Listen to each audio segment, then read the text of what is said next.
Hello students, welcome to MOS classes. इस video में हम सेवेंथ क्लास साइंस एनसीईआरटी की जो न्यू बुक है क्रियोसिटी, उसके chapter number 3 electricity circuits and their components को रीड करेंगे। तो इस चैप्टर में हम पढ़ेंगे इलेक्ट्रिसिटी के बारे में और जो सर्किट यूज़ होते हैं और उनके जो कंपोनेंट्स होते हैं जैसे कि बैटरी, सेल, वायर, इन सब चीज़ों के बारे में हम इस चैप्टर में पढ़ेंगे। तो आइए इस चैप्टर की रीडिंग स्टार्ट करते हैं। Nihal and his classmates were excited for their school trip to the Bhakra Nangal dam. यानी कि निहाल जो कि एक स्टूडेंट है, निहाल और उसके साथ जो क्लासमेट्स थे यानी उसकी क्लास के दूसरे बच्चे, वो बहुत एक्साइटेड थे क्योंकि उनका स्कूल उनको एक ट्रिप पर लेकर जा रहा था। और कहाँ लेकर जा रहा था? भाखड़ा नांगल डैम पे। There they would visit the hydroelectric power house where the force of falling water was used to generate electricity।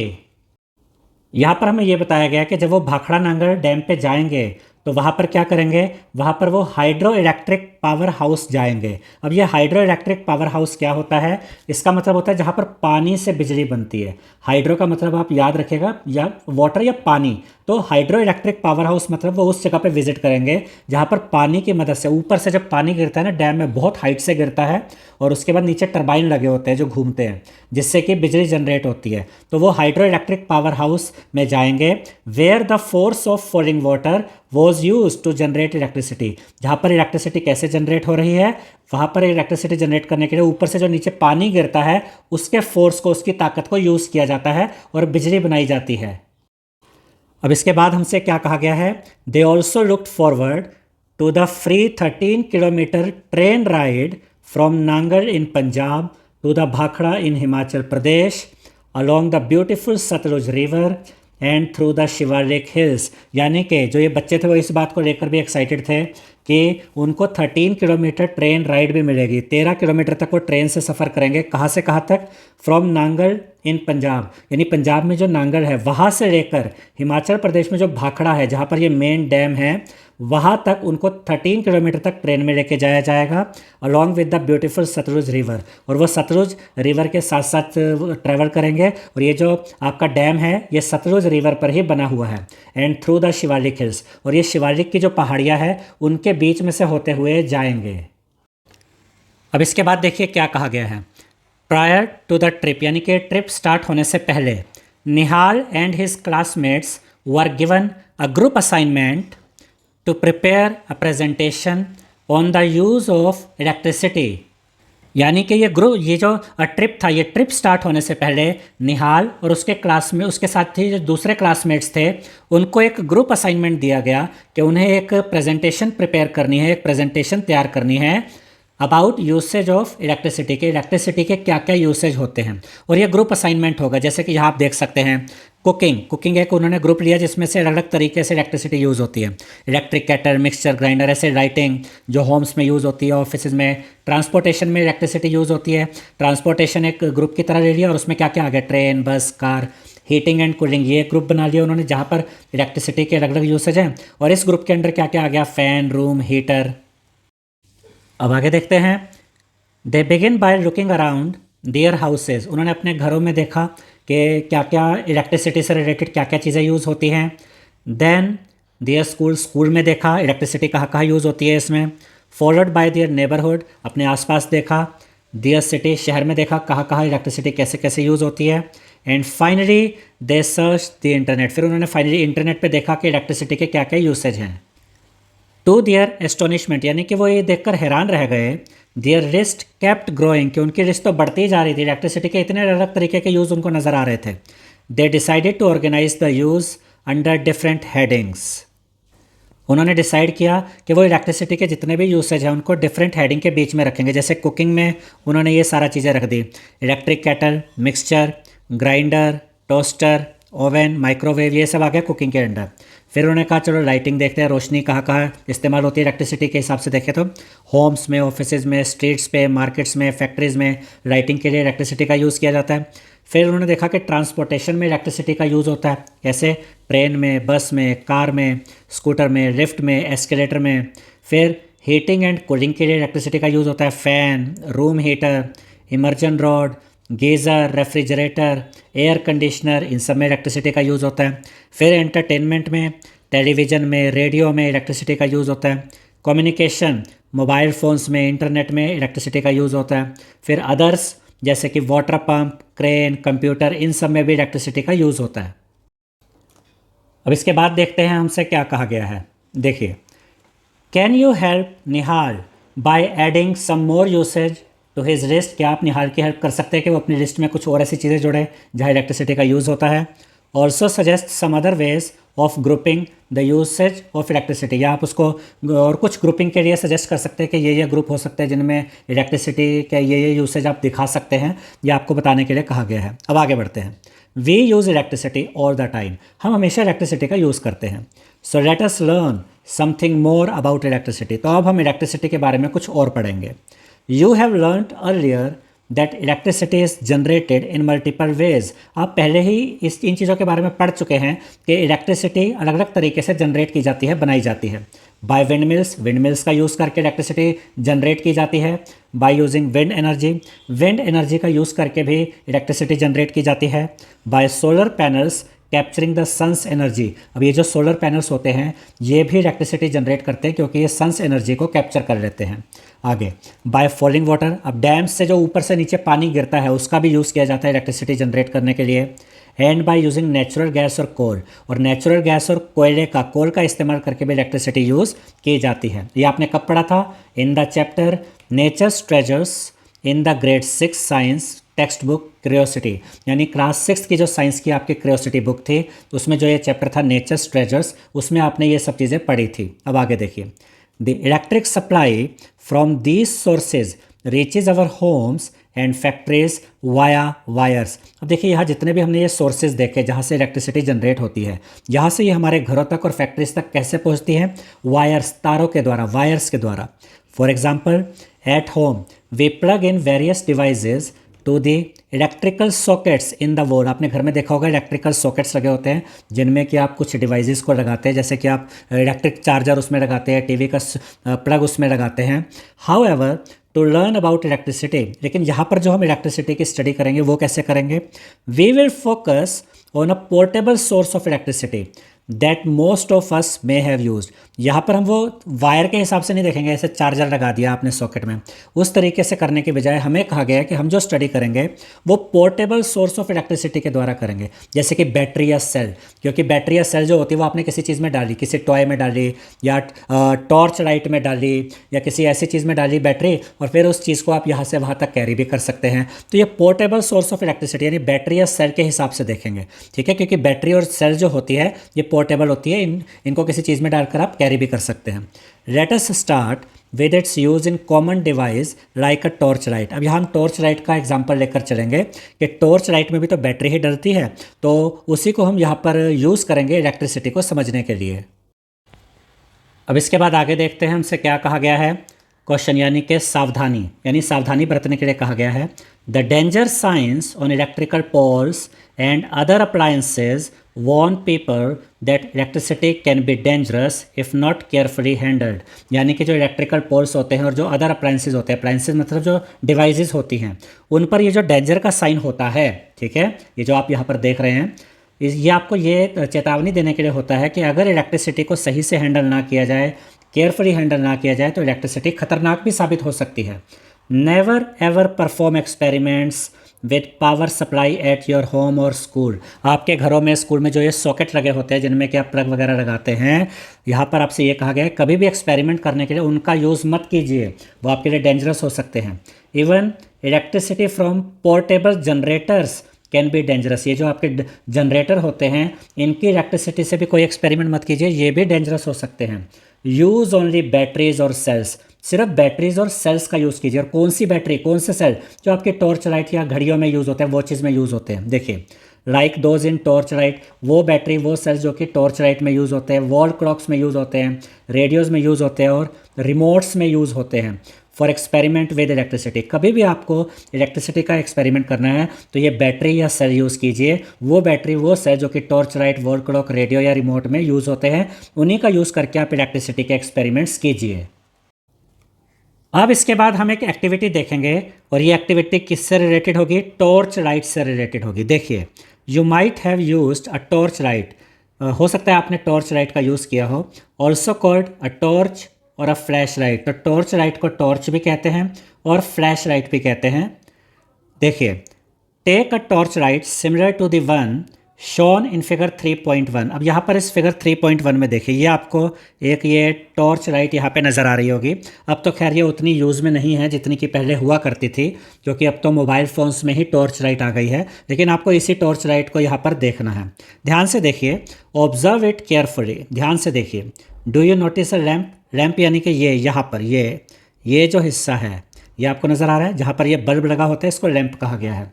And a switch, और एक आपको यहाँ पर ये स्विच नज़र आ रहा होगा। एक तो ये स्विच देखना है आपने, और एक यहाँ पर ये लैम्प यानी कि बल्ब देखना है। अब इसके बाद क्या कहा गया है? Slide it's switch and observe does the torch lamp glow. यानी कि ये जो आपका स्विच दिया गया है ना यहाँ पर, इसको आपको स्लाइड करना है। अगर आप इसको स्लाइड करके आगे करते हैं तो यहाँ पर ये जो बल्ब है ये ग्लो करने लग जाएगा, और अगर इसको पीछे करेंगे तो ये जो बल्ब है ये ग्लो करना बंद कर देगा। देखिए, now slide the switch back to its original position and observe the torch lamp. पहले आपको स्विच ये से आगे करके देखना है, तब क्या होता है, और फिर पीछे करके देखना क्या होता है। तो जब आप इसको आगे स्लाइड करेंगे तो यहाँ पर लाइट ग्लो करेगी बल्ब की, और जब आप इसको पीछे कर देंगे, वापस पुरानी पोजीशन में ले जाएंगे, तो ये बल्ब ग्लो करना बंद कर देगा। ऐसा क्यों हो रहा है ये थोड़ी देर में हम आपको अभी समझाएंगे। अब आगे देखिए, you might have noticed that in the first position of the switch the torch lamp glows. जब आप इसको आगे की तरफ स्लाइड करते हैं तब तो लैम्प यानी कि बल्ब ग्लो करता है। And in the other position the lamp does not glow, और जब ये स्विच पीछे वापस स्लाइड कर देते हैं तो बल्ब ग्लो करना बंद कर देता है। Now open the torch light. अब इस टॉर्च लाइट को ओपन कीजिए, देखिए इसमें क्या क्या है। What do you find inside, इसमें क्या क्या है चेक कीजिए।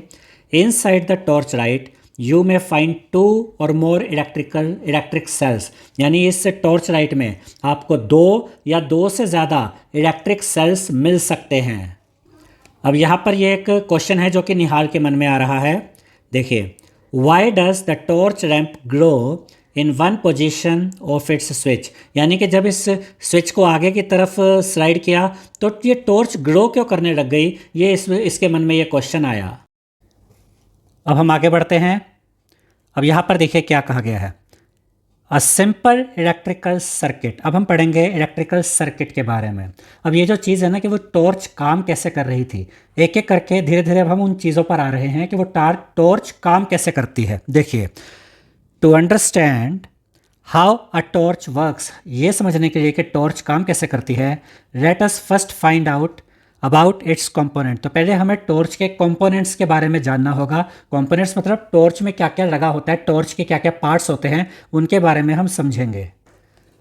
तो आगे बढ़ने से पहले एक चीज़ आप याद रखिएगा, ये सारा जो ये काम हो रहा है ना, टॉर्च चल रही है, टॉर्च बंद हो रही है, ये इस इलेक्ट्रिक सर्किट के हिसाब से होता है सारा सर्किट। अगर सर्किट कंप्लीट हो गया तो करंट फ्लो होगा और टॉर्च का जो बल्ब है वो लाइट देगा, वो ग्लो करेगा।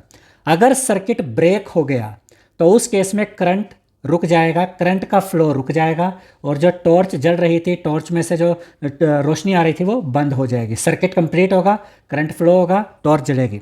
सर्किट ब्रेक होगा, करंट फ्लो होना बंद हो जाएगा, टॉर्च भी बंद हो जाएगी।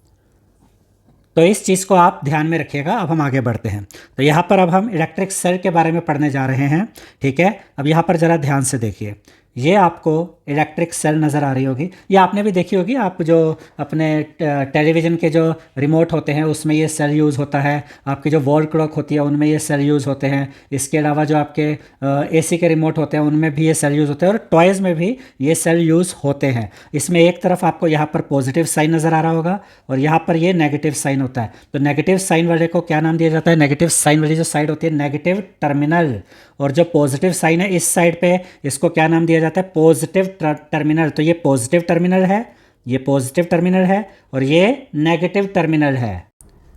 अब इसके बाद यहाँ पर हमें इस इलेक्ट्रिक सेल के बारे में बताया गया है। देखिए, टेक एन इलेक्ट्रिक सेल, जैसे कि ये सेल है, turn it around and look at it carefully. इसको ध्यान से देखिए, ये कहा गया है आपसे। अब आगे देखिए, do you notice a positive sign and a negative sign marked on the electric cell. यहाँ पर आपको पॉजिटिव साइन और यहाँ पर नेगेटिव साइन नज़र आ रहा है, ये आपको देखने को कहा गया है। Do you also notice that it has a small protruding metal cap on one side, यानी एक तरफ से तो ये देखिए उभरा हुआ पार्ट है। प्रोट्रूडिंग मेटल कैप मतलब ये उभरा हुआ पार्ट नज़र आ रहा है ये आपको, ये ठीक है। And a flat metal disc on the other side, और यहाँ पर ये फ्लैट मेटल डिस्क है ये इतने एरिया में, यानी जो पॉजिटिव टर्मिनल है यहाँ पर ये उभरा हुआ पार्ट है और जो नेगेटिव टर्मिनल है ये यहाँ से फ्लैट है। अब आगे देखते हैं। All electric cells have two terminals, सभी इलेक्ट्रिक सेल्स में दो टर्मिनल्स होते हैं। One is called positive while the other is negative. एक पॉजिटिव टर्मिनल होता है जैसे कि ये, और एक नेगेटिव टर्मिनल जैसे कि ये। The metal cap is the positive terminal, ये जो मेटल कैप होती है यहाँ पर जो आप देख सकते हैं जो उभरा हुआ पार्ट है मेटल का, ये पॉजिटिव टर्मिनल होता है, ठीक है। ये यहाँ पर लिखा है the metal cap is the positive terminal of the electric cell and the metal disc is the negative terminal, और इस साइड में जो ये मेटल डिस्क होती है जो फ्लैट होती है ये नेगेटिव टर्मिनल होता है। The electric cell is a portable source of electrical energy, ये जो इलेक्ट्रिक सेल होती है ये portable source of electrical energy है, इसको लेकर आप कैरी भी कर सकते हैं। ये एक जगह पे फिक्स नहीं है जैसे आपके घर में इलेक्ट्रिक सॉकेट फिक्स होते हैं, ये वैसा नहीं है। आप इसे टॉय में डाल दीजिए और कहीं भी कैरी कर लीजिए, रिमोट में डाल दीजिए और इसको आप कहीं भी कैरी कर सकते हैं। तो ये एक portable source of electrical energy होती है इलेक्ट्रिक सेल। अब इसके बाद देखिए, इसके बाद हमें क्या दिया गया है, बैटरी, यानी कि अब हम बैटरी के बारे में पढ़ने जा रहे हैं। अब बैटरी है क्या, तो यहाँ पर कुछ चीज़ों को आप याद रखिएगा कि एक सेल को भी आप बैटरी कह सकते हैं, अगर आप चाहें तो एक सेल को भी बैटरी कह सकते हैं। लेकिन नॉर्मली क्या होता है कि जहाँ पर कम से कम दो सेल एक साथ लगी हो तो इनको हम बैटरी कहते हैं, और हम कहते हैं बैटरी ऑफ टू सेल्स। जैसे यहाँ पर आप देख सकते हैं दो सेल है तो ये बैटरी है दो सेल वाली। अब किसी चीज़ में चार सेल लगे हैं, एक दो तीन चार सेल लगे हैं, तो इसको हम कहेंगे battery made up of four cells. ये चार सेल वाली बैटरी है, ये दो सेल वाली बैटरी है, ठीक है। लेकिन अगर एक सेल होगा तो उसको भी आप बैटरी कह सकते हैं, ठीक है। तो यहाँ पर देखिए क्या एक क्वेश्चन आता है, क्या क्वेश्चन है वो देखते हैं। In a torch we generally use more than one cell, एक टॉर्च में हम जनरली एक से ज़्यादा सेल यूज़ करते हैं। Are those placed in any particular order, क्या आप उन सेल्स को किसी भी तरीके से लगा सकते हैं या किसी स्पेसिफिक ऑर्डर में लगाना होता है तभी वो काम करेगी चीज़। जैसे कि टॉर्च है उसमें अगर आप सेल्स लगा रहे हैं तो क्या कैसे भी लगा देंगे या कोई ऑर्डर होना चाहिए। तो एक चीज़ का ध्यान रखिएगा कि एक सेल का जो नेगेटिव टर्मिनल होता है उसके साथ जो दूसरी सेल जुड़ती है वहाँ उसका पॉजिटिव टर्मिनल होता है। यहाँ पर आप देख सकते हैं इसका ये नेगेटिव टर्मिनल है और इसका पॉजिटिव टर्मिनल है, ये आपस में जुड़े हुए हैं ना, तभी ये काम करेगा। ऐसे यहाँ पर देखिए इसका नेगेटिव और इसका पॉजिटिव, इसका नेगेटिव इसका पॉजिटिव, इसका नेगेटिव इसका पॉजिटिव, यानी एक सेल का नेगेटिव टर्मिनल और दूसरे सेल का पॉजिटिव टर्मिनल, ये एक साथ जब जुड़ते हैं इस सीक्वेंस में जब आप सेल्स को लगाते हैं और जब ये सर्किट पूरा हो जाता है स्विच ऑन करने पर तभी करंट फ्लो होता है और तभी आगे करंट फ्लो होता है और फिर वो जो बल्ब होता है वो ग्लो करता है। तो ये सीक्वेंस आपने याद रखना है, नेगेटिव के साथ पॉजिटिव आएगा, नेगेटिव के साथ फिर से देखिए पॉजिटिव ही आ रहा है।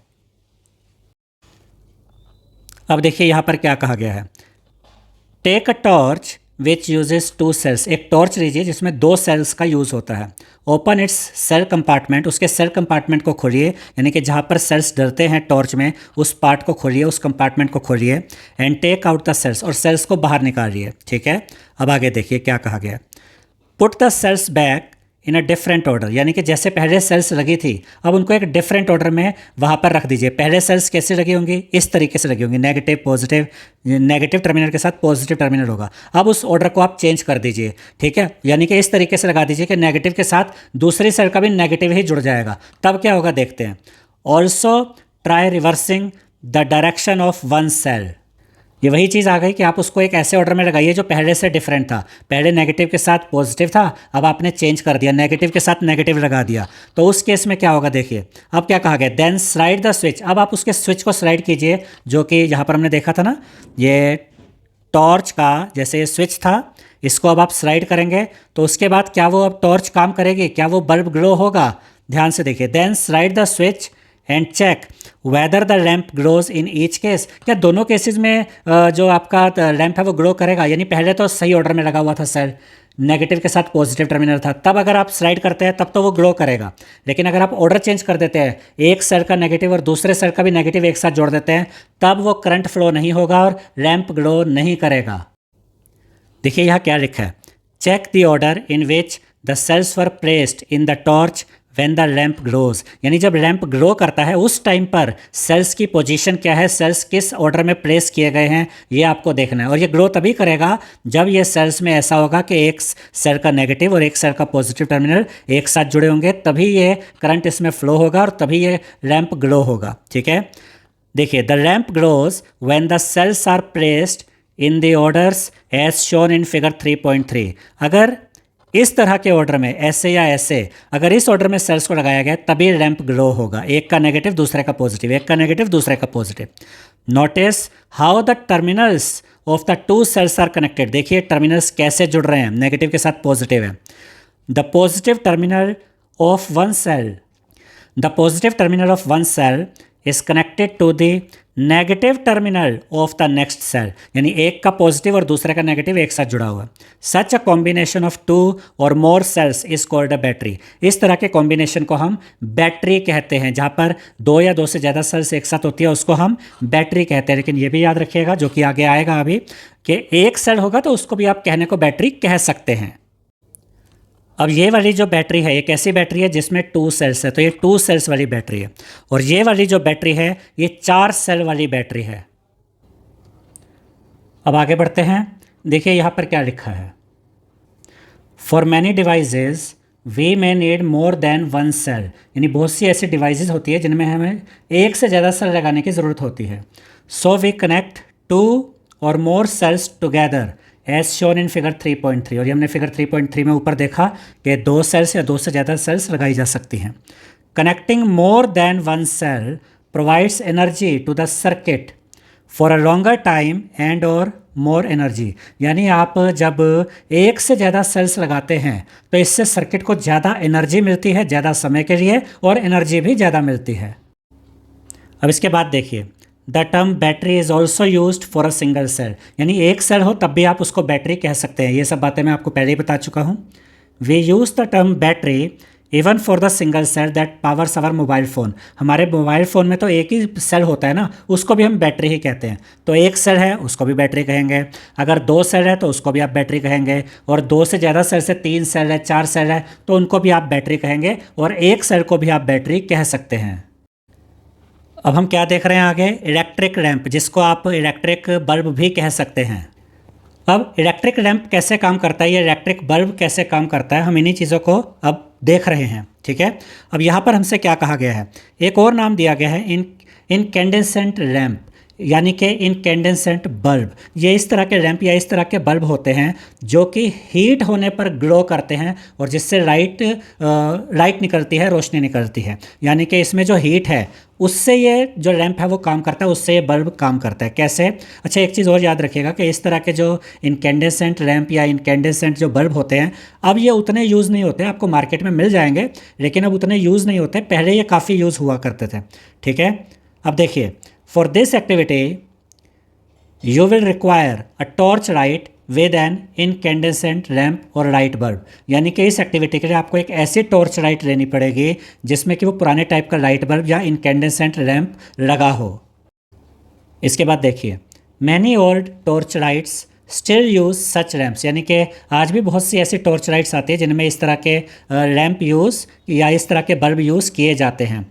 ठीक है, अब देखिए, with your teacher's help confirm that your torch light uses an incandescent lamp. पहले तो आपको अपने टीचर्स की मदद से ये कंफर्म करना है कि जो टॉर्च आपके पास है उसमें इनकैंडेसेंट लैंप ही लगा हुआ है, ऐसा लैंप या ऐसा बल्ब जो कि हीट होने पर ग्लो करता है। अब इसमें आगे बढ़ने से पहले, यानी इसका जो एक्सप्लेनेशन ये यहाँ पर सारा दिया हुआ है, इसको पढ़ने से पहले मैं आपको ये डायग्राम समझा देता हूँ। उसके बाद जब हम इसको पढ़ेंगे ना तो फिर मैच करते जाएंगे तो आपके लिए इन्फॉर्मेशन एकदम पक्की हो जाएगी दिमाग में। देखिए, ग्लास बल्ब, ये जो आप बल्ब देख रहे हैं ये ग्लास बल्ब है। ठीक है, और यहाँ पर क्या लिखा है, फिलामेंट। ये आपको वायर नज़र आ रही है, पतली सी वायर होती है फिलामेंट। जब इसमें इलेक्ट्रिसिटी पास होती है ना तो ये फिलामेंट ही होता है जो बहुत हीट हो जाता है और ये ग्लो करने लगता है। मेन यही पार्ट है जो कि ग्लो करता है ये इनकैंडेसेंट लैंप या इनकैंडेसेंट बल्ब में। कौन ग्लो करता है? फिलामेंट। ये पतली सी वायर जब ये हीट हो जाती है तो ये ग्लो करती है, जिससे रोशनी होती है। इसके अलावा यहाँ पर एक थिक वायर है, ये एक थिक वायर आप यहाँ देख सकते हैं, और एक थिक वायर ये यहाँ पर है। अब ये जो दो थिक वायर्स है, याद रखिएगा ये फिलामेंट इन्हीं दोनों से कनेक्टेड होता है। अब ये जो दो थिक वायर है ना, इनमें से एक थिक वायर तो यहाँ पर कनेक्ट होती है और एक नीचे आकर इस जगह पे कनेक्ट होती है। ये जो नीचे एक और डायग्राम दिया गया है इसमें आपको ये क्लियर हो जाएगा। एक थिक वायर आई और ये जो बल्ब का जो ये मेटालिक बेस है, ये मेटालिक बेस है, यहाँ पर कनेक्ट कर दी गई, और एक बिल्कुल नीचे यहाँ पर ये टिप है, यहाँ मिडल में इस ये जो बॉटम है यहाँ पर इससे टच कर दी गई। ठीक है, अब जितना अभी हमने आपको ये डायग्राम समझाया है, इन चीज़ों को ध्यान में रखते हुए अब हम आगे बढ़ते हैं। Take the torch and examine its lamp, यानी कि टॉर्च लीजिए और उसके लैम्प को एग्जामिन कीजिए।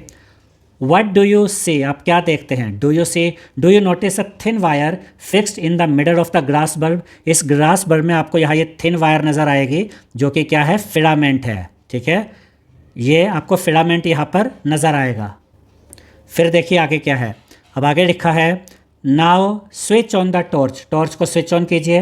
Which part of the lamp glows, इस लैम्प का, इस बल्ब का कौन सा पार्ट ग्लो करेगा? ये फिलामेंट ही ग्लो करेगा जब ये हीट हो जाएगा। The thin wire inside the glass bulb of the lamp glows, ये थिन वायर ही ग्लो करती है। The glowing thin wire is called the filament of the lamp, इसको हम बल्ब का या लैम्प का फिलामेंट कहते हैं। अब उसके बाद देखिए क्या कहा गया है, take out the lamp with the help of your teacher, यानी बल्ब को आप यहाँ से निकाल लीजिए। ठीक है, उसके बाद देखिए अपने टीचर की मदद से आपको ये लैम्प या बल्ब निकालना है। And inspect it from all side, और इसको चारों तरफ से चेक कीजिए। How is the filament fixed, ये फिलामेंट फिक्स कैसे है? ये आप देख सकते हैं, ये जो फिलामेंट है यहाँ पर ये इस तरीके से फिक्स है जिसके साथ ये दो थिक वायर्स जुड़ी हुई हैं। देखिए यही यहाँ पर कहा गया है, the filament is attached to the two thicker wires. Filament जो है ये यहाँ पर ये दो थिक वायर से जुड़ा हुआ है। दैट्स सपोर्टेड, जो कि इसको सपोर्ट करता है फिलामेंट को। ठीक है, एज शोन इन फिगर 3.4 है, ये यहाँ पर भी आपको ऊपर ये यहाँ पर दिखाया गया है इस जगह पे। ठीक है, अब उसके बाद देखिए one thick wire connects to the metal case at the lamp's base.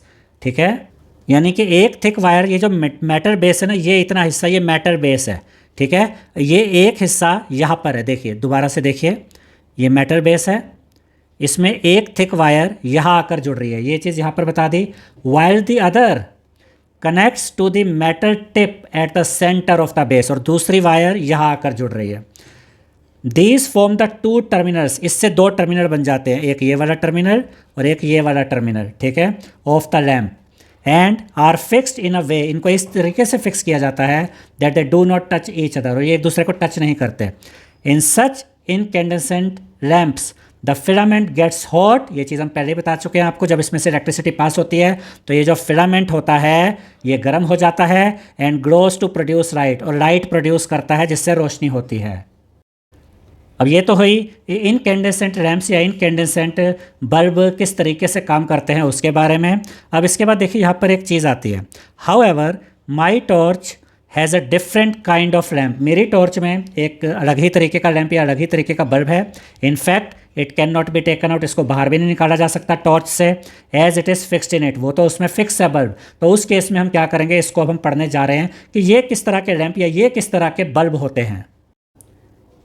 अब हम आगे बढ़ते हैं। अब इसके बाद देखिए LED लैम्प, यानी कि अब जो लैम्प या अब जो ये बल्ब यूज़ होते हैं ये ज़्यादातर LED लैम्प या LED बल्ब यूज़ होते हैं। ठीक है, देखिए many torches in use today have a light emitting diode LED lamp. LED की फुल फॉर्म होती है लाइट एमिटिंग डायोड, और आजकल जो टॉर्चेज होती है ज़्यादातर उनमें LED बल्ब या LED लैम्प ही यूज़ होते हैं instead of an incandescent lamp. और अब वो जो पुराने टाइप के इनकैंडेसेंट लैम्प थे वो ज़्यादा यूज़ नहीं होते, और यहाँ आप ये फिगर में भी देख सकते हैं कि ये जो LED लैम्प है ये यहाँ पर इस जगह पे आपको ये दिखाया गया है। ठीक है, अब इसके बारे में थोड़ा और जानते हैं। देखिए take an LED of any colour, आप किसी भी एक कलर की LED ले सकते हैं, यहाँ पे अलग अलग कलर्स की आपको LED नज़र आ रही होगी। एंड ऑब्जर्व, और फिर इन पे ध्यान दीजिए, do you see any filament inside it, क्या पुराने बल्ब्स की तरह इनमें कोई फिलामेंट, वो पतली सी तार होती है? नहीं होती है, याद रखिएगा LED में फिलामेंट वो पतली सी तार जो हीट होने पे ग्लो करती है वो नहीं होती है। ठीक है, आगे notice the length of two wires attached to the LED, यानी कि हर एलईडी में 2 वायर्स हैं। देखिए, एक लंबी वाली वायर है, एक छोटी वाली वायर है। यहाँ भी एक लंबी वायर है, एक छोटी वायर। लंबी वायर पॉजिटिव टर्मिनल होती है, छोटी वायर नेगेटिव टर्मिनल होती है, याद रखिएगा। इसको एक बार फिर से पढ़ लेते हैं। Notice the length of 2 wires attach to the LED. Do you find one of those longer than the other, यानी कि हर एलईडी में एक वायर दूसरे से लंबी होती है, ठीक है। Unlike incandescent lamps, LEDs do not have filament, ये हम आपको पहले बता चुके हैं। एलईडी में फिलामेंट, वो पतली सी वायर नहीं होती है। दे ऑल्सो हैव 2 टर्मिनल्स, इनमें 2 टर्मिनल होते हैं, बट वन इज पॉजिटिव, एक पॉजिटिव टर्मिनल होता है, attach to a longer wire, जो कि लॉन्गर वायर होती है वो पॉजिटिव टर्मिनल बनाती है। एंड द अदर इज, यानी जो शॉर्टर वायर होती है वो नेगेटिव होती है। दिस शॉर्टर वायर, छोटी वाली वायर नेगेटिव टर्मिनल बनाती है। अ टॉर्च में यूज़ 1 और मोर एलईडीज, एक टॉर्च में एक या एक से ज़्यादा एलईडीज यूज़ हो सकते हैं। Sometimes of different shapes, कई बार अलग अलग शेप के भी एलईडीज यूज़ हो सकते हैं एक ही टॉर्च में, ठीक है। इन इट्स लैम्प, उसके बल्ब में, यानी टॉर्च का जो बल्ब होता है उसमें एक से ज़्यादा जो है उसमें जो ये यूज़ हो रहे हैं एलईडीज़, उनमें डिफरेंट शेप के एलईडीज़ यूज़ हो सकते हैं। वो यहाँ पर लिखा था टॉर्च में use 1 or more LEDs sometimes of different shapes in its lamp, यानी एक टॉर्च के लैंप में एक से ज़्यादा एलईडीज़ यूज़ हो सकते हैं, वो भी डिफरेंट शेप वाले। आगे देखते हैं। इसके बाद हमसे कहा गया है after having learn about the electric cell, अब तक हम इलेक्ट्रिक सेल के बारे में पढ़ चुके हैं, बैटरी के बारे में पढ़ चुके हैं, एंड इलेक्ट्रिकल लैंप्स के बारे में पढ़ चुके हैं। We are now ready to make the torch lamp glow using an electrical cell और बैटरी, यानी कि अब हम इलेक्ट्रिक सेल और बैटरी का यूज़ करके अब हम क्या बनाएंगे, टॉर्च लैंप कैसे ग्लो करती है, इस चीज़ को अब हम देखेंगे। अब हम चेक करेंगे टॉर्च लैंप कैसे ग्लो करती है इलेक्ट्रिक सेल या बैटरी को यूज़ करके।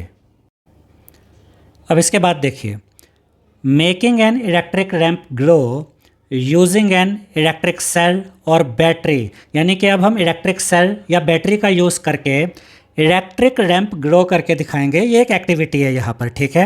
अब देखिए क्या कहा गया है। टेक एन इलेक्ट्रिक सेल, एक आप इलेक्ट्रिक सेल लीजिए, एन इनकैंडेसेंट लैंप, जो इनकैंडेसेंट लैंप होता है जिसमें फिलामेंट होता है वो लीजिए। यूज्ड इन अ टॉर्च, यानी कि वो इनकैंडेसेंट लैंप लेना है जो कि टॉर्च में यूज़ होता है। अब उसके बाद अ सेल होल्डर, एक सेल होल्डर लीजिए जो भी हम आपको दिखाएंगे। अ लैंप होल्डर, एक लैंप होल्डर लीजिए जिसमें बल्ब लगेगा। And 4 lengths of electrical wire, और उसके बाद आपको 4 इलेक्ट्रिकल वायर भी लेनी है। अब उसके बाद क्या कहा गया है, remove about 1 centimetre of the plastic covering from both ends of each wire to expose the metal, यानी कि ये जो आपने 4 लेंथ ली थी इलेक्ट्रिकल वायर की, उसमें से सब में आप दोनों एंड से क्या करेंगे, दोनों तरफ से 1 सेंटीमीटर का प्लास्टिक हटा देंगे। देखिए वो यहाँ पे लिखा ना, remove about 1 centimetre of the plastic covering from both ends, दोनों एंड से। एक वायर ली, उसके दोनों एंड से प्लास्टिक 1 सेंटीमीटर हटा दिया, ठीक है। ऐसे ही आप चारों वायर्स में करेंगे, और इससे क्या होगा कि उसका जो मेटल है वो एक्सपोज हो जाएगा, मेटल नज़र आने लगेगा वायर का। अब आगे देखिए, attach 2 wires to the 2 ends of the cell holders as shown in figure 3.7a। अब हमें क्या करना है, अब हमें 2 वायर लेनी है, और जो सेल होल्डर होता है, सेल होल्डर अभी हम आपको दिखाएंगे आगे दिया हुआ है फिगर में, जिसमें कि सेल लगता है। आपको क्या कहा गया कि सेल होल्डर के 2 एंड्स पे आपने वायर लगा देनी है, एक एंड पर एक वायर और दूसरे एंड पर दूसरी वायर, और ये फिगर 3.7a में है। अब यहाँ पर ये फिगर 3.7 है जिसमें ए पार्ट ये है, ये आपका सेल होल्डर है जिसके अंदर सेल लगेगा। अभी ये खाली है, अभी इसमें सेल नहीं है। यहाँ देखिए, यहाँ पर ये सेल आ गया है इसमें, लेकिन यहाँ पर ये सेल होल्डर है, ठीक है। तो इसमें एक एंड पर यहाँ पर ये वायर लगाई, एक यहाँ पर वायर लगाई, और ये वाला आप पार्ट देख रहे हैं ना, ये सेल होल्डर का, यहाँ पे आपको ये स्प्रिंग नज़र आ रहा होगा, ये स्प्रिंग यहाँ पर आप देख सकते हैं, ठीक है। अब आप इसमें सेल लगाएंगे, आपने सेल लगा दिया। अब इसका जो ये नेगेटिव टर्मिनल है ना, ये आपको ये इस तरफ रखना होता है जहाँ पर कि ये स्प्रिंग होता है। स्प्रिंग यहाँ पर था नीचे के साइड, तो ये नेगेटिव टर्मिनल नीचे की साइड आएगा, ठीक है। अब यहाँ पर देखिए 3 चीज़ें यहाँ पर लिखी हुई है। फिगर 3.7a में क्या है, an electrical cell holder with 2 wires attached, इसमें ये इलेक्ट्रिकल सेल होल्डर है, 2 वायर्स यहाँ अटैच्ड है, ये बी वाला ये पार्ट। अब इसमें सेल लग गया, इस इलेक्ट्रिकल सेल होल्डर में अब सेल यहाँ लग गया। An electric cell inside the cell holder, cell लगा दिया। अब देखिए इसके बाद क्या कहा गया है। अभी तक हमें ये ए पार्ट के हिसाब से बताया हुआ था कि एक सेल होल्डर लिया, एक वायर यहाँ लगाई, एक वायर यहाँ लगाई, ठीक है। अब देखिए, insert the cell in the holder. अब आपने यहाँ पर ये सेल लगा दिया होल्डर में, सच दैट इस तरीके से it's negative terminal is towards the spring side of the holder, कि इसका जो ये नेगेटिव टर्मिनल है वो वहाँ आएगा जहाँ पर ये स्प्रिंग था, उस साइड पे नेगेटिव टर्मिनल आना चाहिए। ये 3.7b यहाँ पर आपको बताया गया है। In case a cell holder is not available, अगर सेल होल्डर नहीं है, fix the 2 wires to the cell using electrical tape. तो उस केस में आप क्या कीजिए कि टेप लीजिए और ये 2 वायर्स को, एक इस साइड में ये पॉजिटिव टर्मिनल पे यहाँ पर जोड़ दीजिए, टेप से चिपका दीजिए, और एक यहाँ टेप से इसको लगा दीजिए अगर सेल होल्डर नहीं है तो, ठीक है। वो आपको यहाँ पर ये सी पार्ट में देखिए दिखाया गया। अब ज़रा इसको ध्यान से देखिए, ये जो बी पार्ट है इसमें तो आपकी जो सेल है ना वो इस सेल होल्डर के अंदर लग गई है, तो यहाँ पर तो आपको टेप लगाने की ज़रूरत नहीं पड़ेगी। लेकिन ये जो सी आपको दिखाया गया पार्ट, यहाँ पर आपके पास सेल होल्डर नहीं है, तो यहाँ पर आपने टेप की मदद से ये वायर्स यहाँ पर चिपका दी है। इस चीज़ को आप ध्यान रखिएगा, ठीक है। अब इसके बाद बात आती है लैंप होल्डर की। यहाँ पर देखिए, लैंप होल्डर मतलब जिसमें बल्ब लगेगा, होल्डर होता है ना जिसमें बल्ब लगता है। Attach 2 wires to the screws of the lamp holder as shown in figure 3.8 है। अब ये एक लैंप होल्डर है। अब इसके यहाँ पर 2 साइड है, यहाँ पर दोनों साइड में आपने क्या किया, वायर्स लगा दी, और ये वायर्स कहाँ लगाइए, जहाँ पर इसके ये स्क्रू होते हैं। Fix the lamp in the holder bye turning it around in the holder. जैसे कि होल्डर में आप अगर बल्ब लगा कर देखें तो जब बल्ब लगाते हैं होल्डर में थोड़ा उसको घुमाना पड़ता है, वही चीज़ बताई हुई है। बल्ब लगाइए, थोड़ा सा उसको घुमाकर फिक्स कर दीजिए होल्डर में। In case a lamp holder is not available, अगर लैंप होल्डर ना हो तब क्या करेंगे, use electrical tape to attach 2 wires to the 2 ends of the lamp.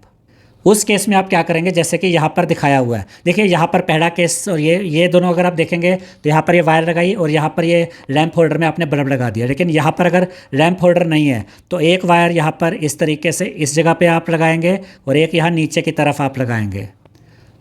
अब इसके बाद देखिए यहाँ पर क्या कहा गया है, now we are ready to connect the cell to the lamp to make it glow.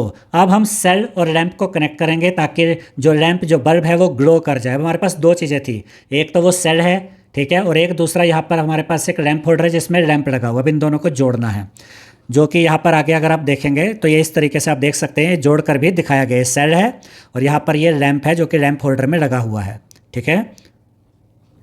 देखिए, we will conduct this activity in 2 parts, 2 parts में हम ये एक्टिविटी करेंगे, प्रेडिक्शन एंड ऑब्जर्वेशन।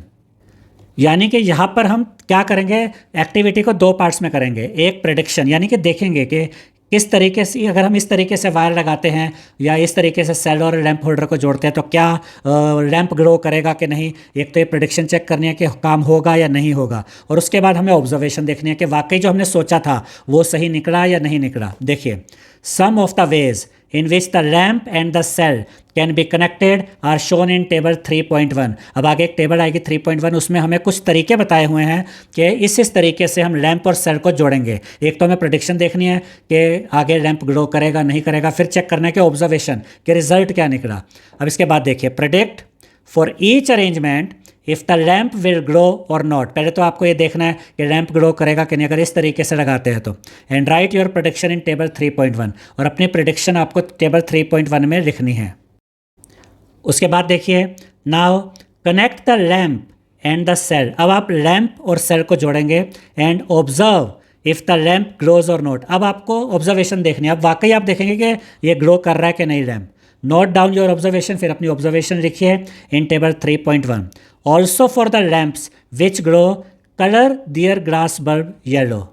यानी कि जो लैंप ग्लो करेंगे उनको आपने क्या कलर करना है, उनके ग्लास बल्ब को येलो कलर कर देना, ये भी बोला गया है। अब ज़रा हम आगे बढ़ते हैं और इस टेबल को देखते हैं। अब ज़रा ध्यान से देखिए, यहाँ पर टोटल 6 तरीके से 6 टाइप से हमारी अरेंजमेंट दिखाई गई है सेल और लैंप की। देखिए 1 2 3 4 5 एंड 6। हमें बताना है, एक तो प्रेडिक्शन करनी है कि किस केस में हमें क्या लगता है कि लैंप ग्लो करेगा या नहीं, और फिर ऑब्जर्वेशन देखनी है, ठीक है। इसमें हम आपके यहाँ पर जो एक कंडीशन बन रही है उन सबको हम एक एक करके ऑब्जर्व करते हैं। ध्यान से देखिए, पहला केस देखिए, ये आपका सेल है, ये इसका पॉजिटिव टर्मिनल है, ये इसका नेगेटिव टर्मिनल है। ये आपका जो लैंप होल्डर है वो है जिसमें लैंप लगा हुआ है, और इसके दोनों तरफ ये जो स्क्रूज़ हैं यहाँ पर इनकी वायर्स लगी हुई हैं। आपने इसकी वायर इसके इस पॉजिटिव टर्मिनल से जोड़ दी, इसकी वायर इसके पॉजिटिव टर्मिनल से जोड़ दी, सर्किट पूरा हो गया। इसका मतलब लैंप ग्लो करेगा। तो पहले हमारी प्रेडिक्शन है कि जो लैंप है वो ग्लो करेगा, लैंप विल ग्लो। और जब आप इसको ऑब्जर्व करेंगे तो इसका आंसर यस में ही आने वाला है कि लैंप ग्लो किया है, ठीक है। उसके बाद सेकंड पार्ट देखिए, यहाँ पर तो ये वायर्स जुड़ी हुई हैं, इधर वायर नहीं जुड़ी, यानी सर्किट ब्रेक हो गया। यहाँ सर्किट कंप्लीट था, कंप्लीट सर्किट बना, करंट फ्लो हुआ और लैंप ग्लो कर गया। लेकिन यहाँ पर देखिए सर्किट टूटा हुआ है, सर्किट कंप्लीट नहीं है, तो इसमें करंट फ्लो नहीं होगा। ये जो सेल या बैटरी है इससे करंट पास नहीं होगा और लैंप ग्लो नहीं करेगा। तो यहाँ हमारी प्रेडिक्शन क्या है, लैंप विल नॉट ग्लो, ठीक है। और जब आप ऑब्जर्व करेंगे तो यहाँ पर आपको यही मिलने वाला है कि लैंप ग्लो नहीं किया। और ये जो यहाँ हमने यस लिखा था इसको किसी और तरीके से लिख देते हैं, जहाँ पर जब आप ऑब्जर्वेशन में जाएंगे तो आप वहाँ पर क्या लिख सकते हैं, यहाँ पर आप लिख सकते हैं लैंप ग्लोस, कि हाँ हमने ऑब्जर्व किया और लैंप ग्लो किया। यहाँ पर प्रेडिक्शन है लैंप विल नॉट ग्लो, और जब आपने चेक किया इसको लगा के तो वाकई में लैंप ग्लो नहीं किया, lamp does not glow, does not glow. ये हमारी ऑब्जर्वेशन है। अब अगली प्रेडिक्शन देखते हैं। यहाँ भी देखिए सर्किट टूटा हुआ है, वायर्स आपस में नहीं जुड़ी, तो क्या लिखेंगे, lamp will not glow, lamp glow नहीं करेगा। और जब आप इसको करके देखते हैं तो ऑब्जर्वेशन में भी यही आएगा, लैंप डज नॉट ग्लो। अब फोर्थ नंबर पे आते हैं, यहाँ पर ध्यान से देखिए। अब यहाँ पर अगर आप देखेंगे तो यहाँ पर भी लैंप ग्लो नहीं करेगा, क्योंकि ये वाली वायर, ये जो इसकी वायर गई वो तो इससे जुड़ रही है, लेकिन ये इसकी खुद की ही वायर यहाँ पर जुड़ रही है, तो ये सर्किट तो यहाँ ब्रेक रह गया ना। तो यहाँ हम क्या लिखेंगे, यहाँ पर भी लैंप ग्लो नहीं करेगा, सर्किट कंप्लीट नहीं हुआ है और यहाँ पर इलेक्ट्रिसिटी पास नहीं होगी, और जो लैंप है वो ग्लो नहीं करेगा। जब लैंप तक इलेक्ट्रिसिटी पहुँचेगी नहीं तो ग्लो कैसे करेगा। तो प्रेडिक्शन क्या है, lamp will not glow.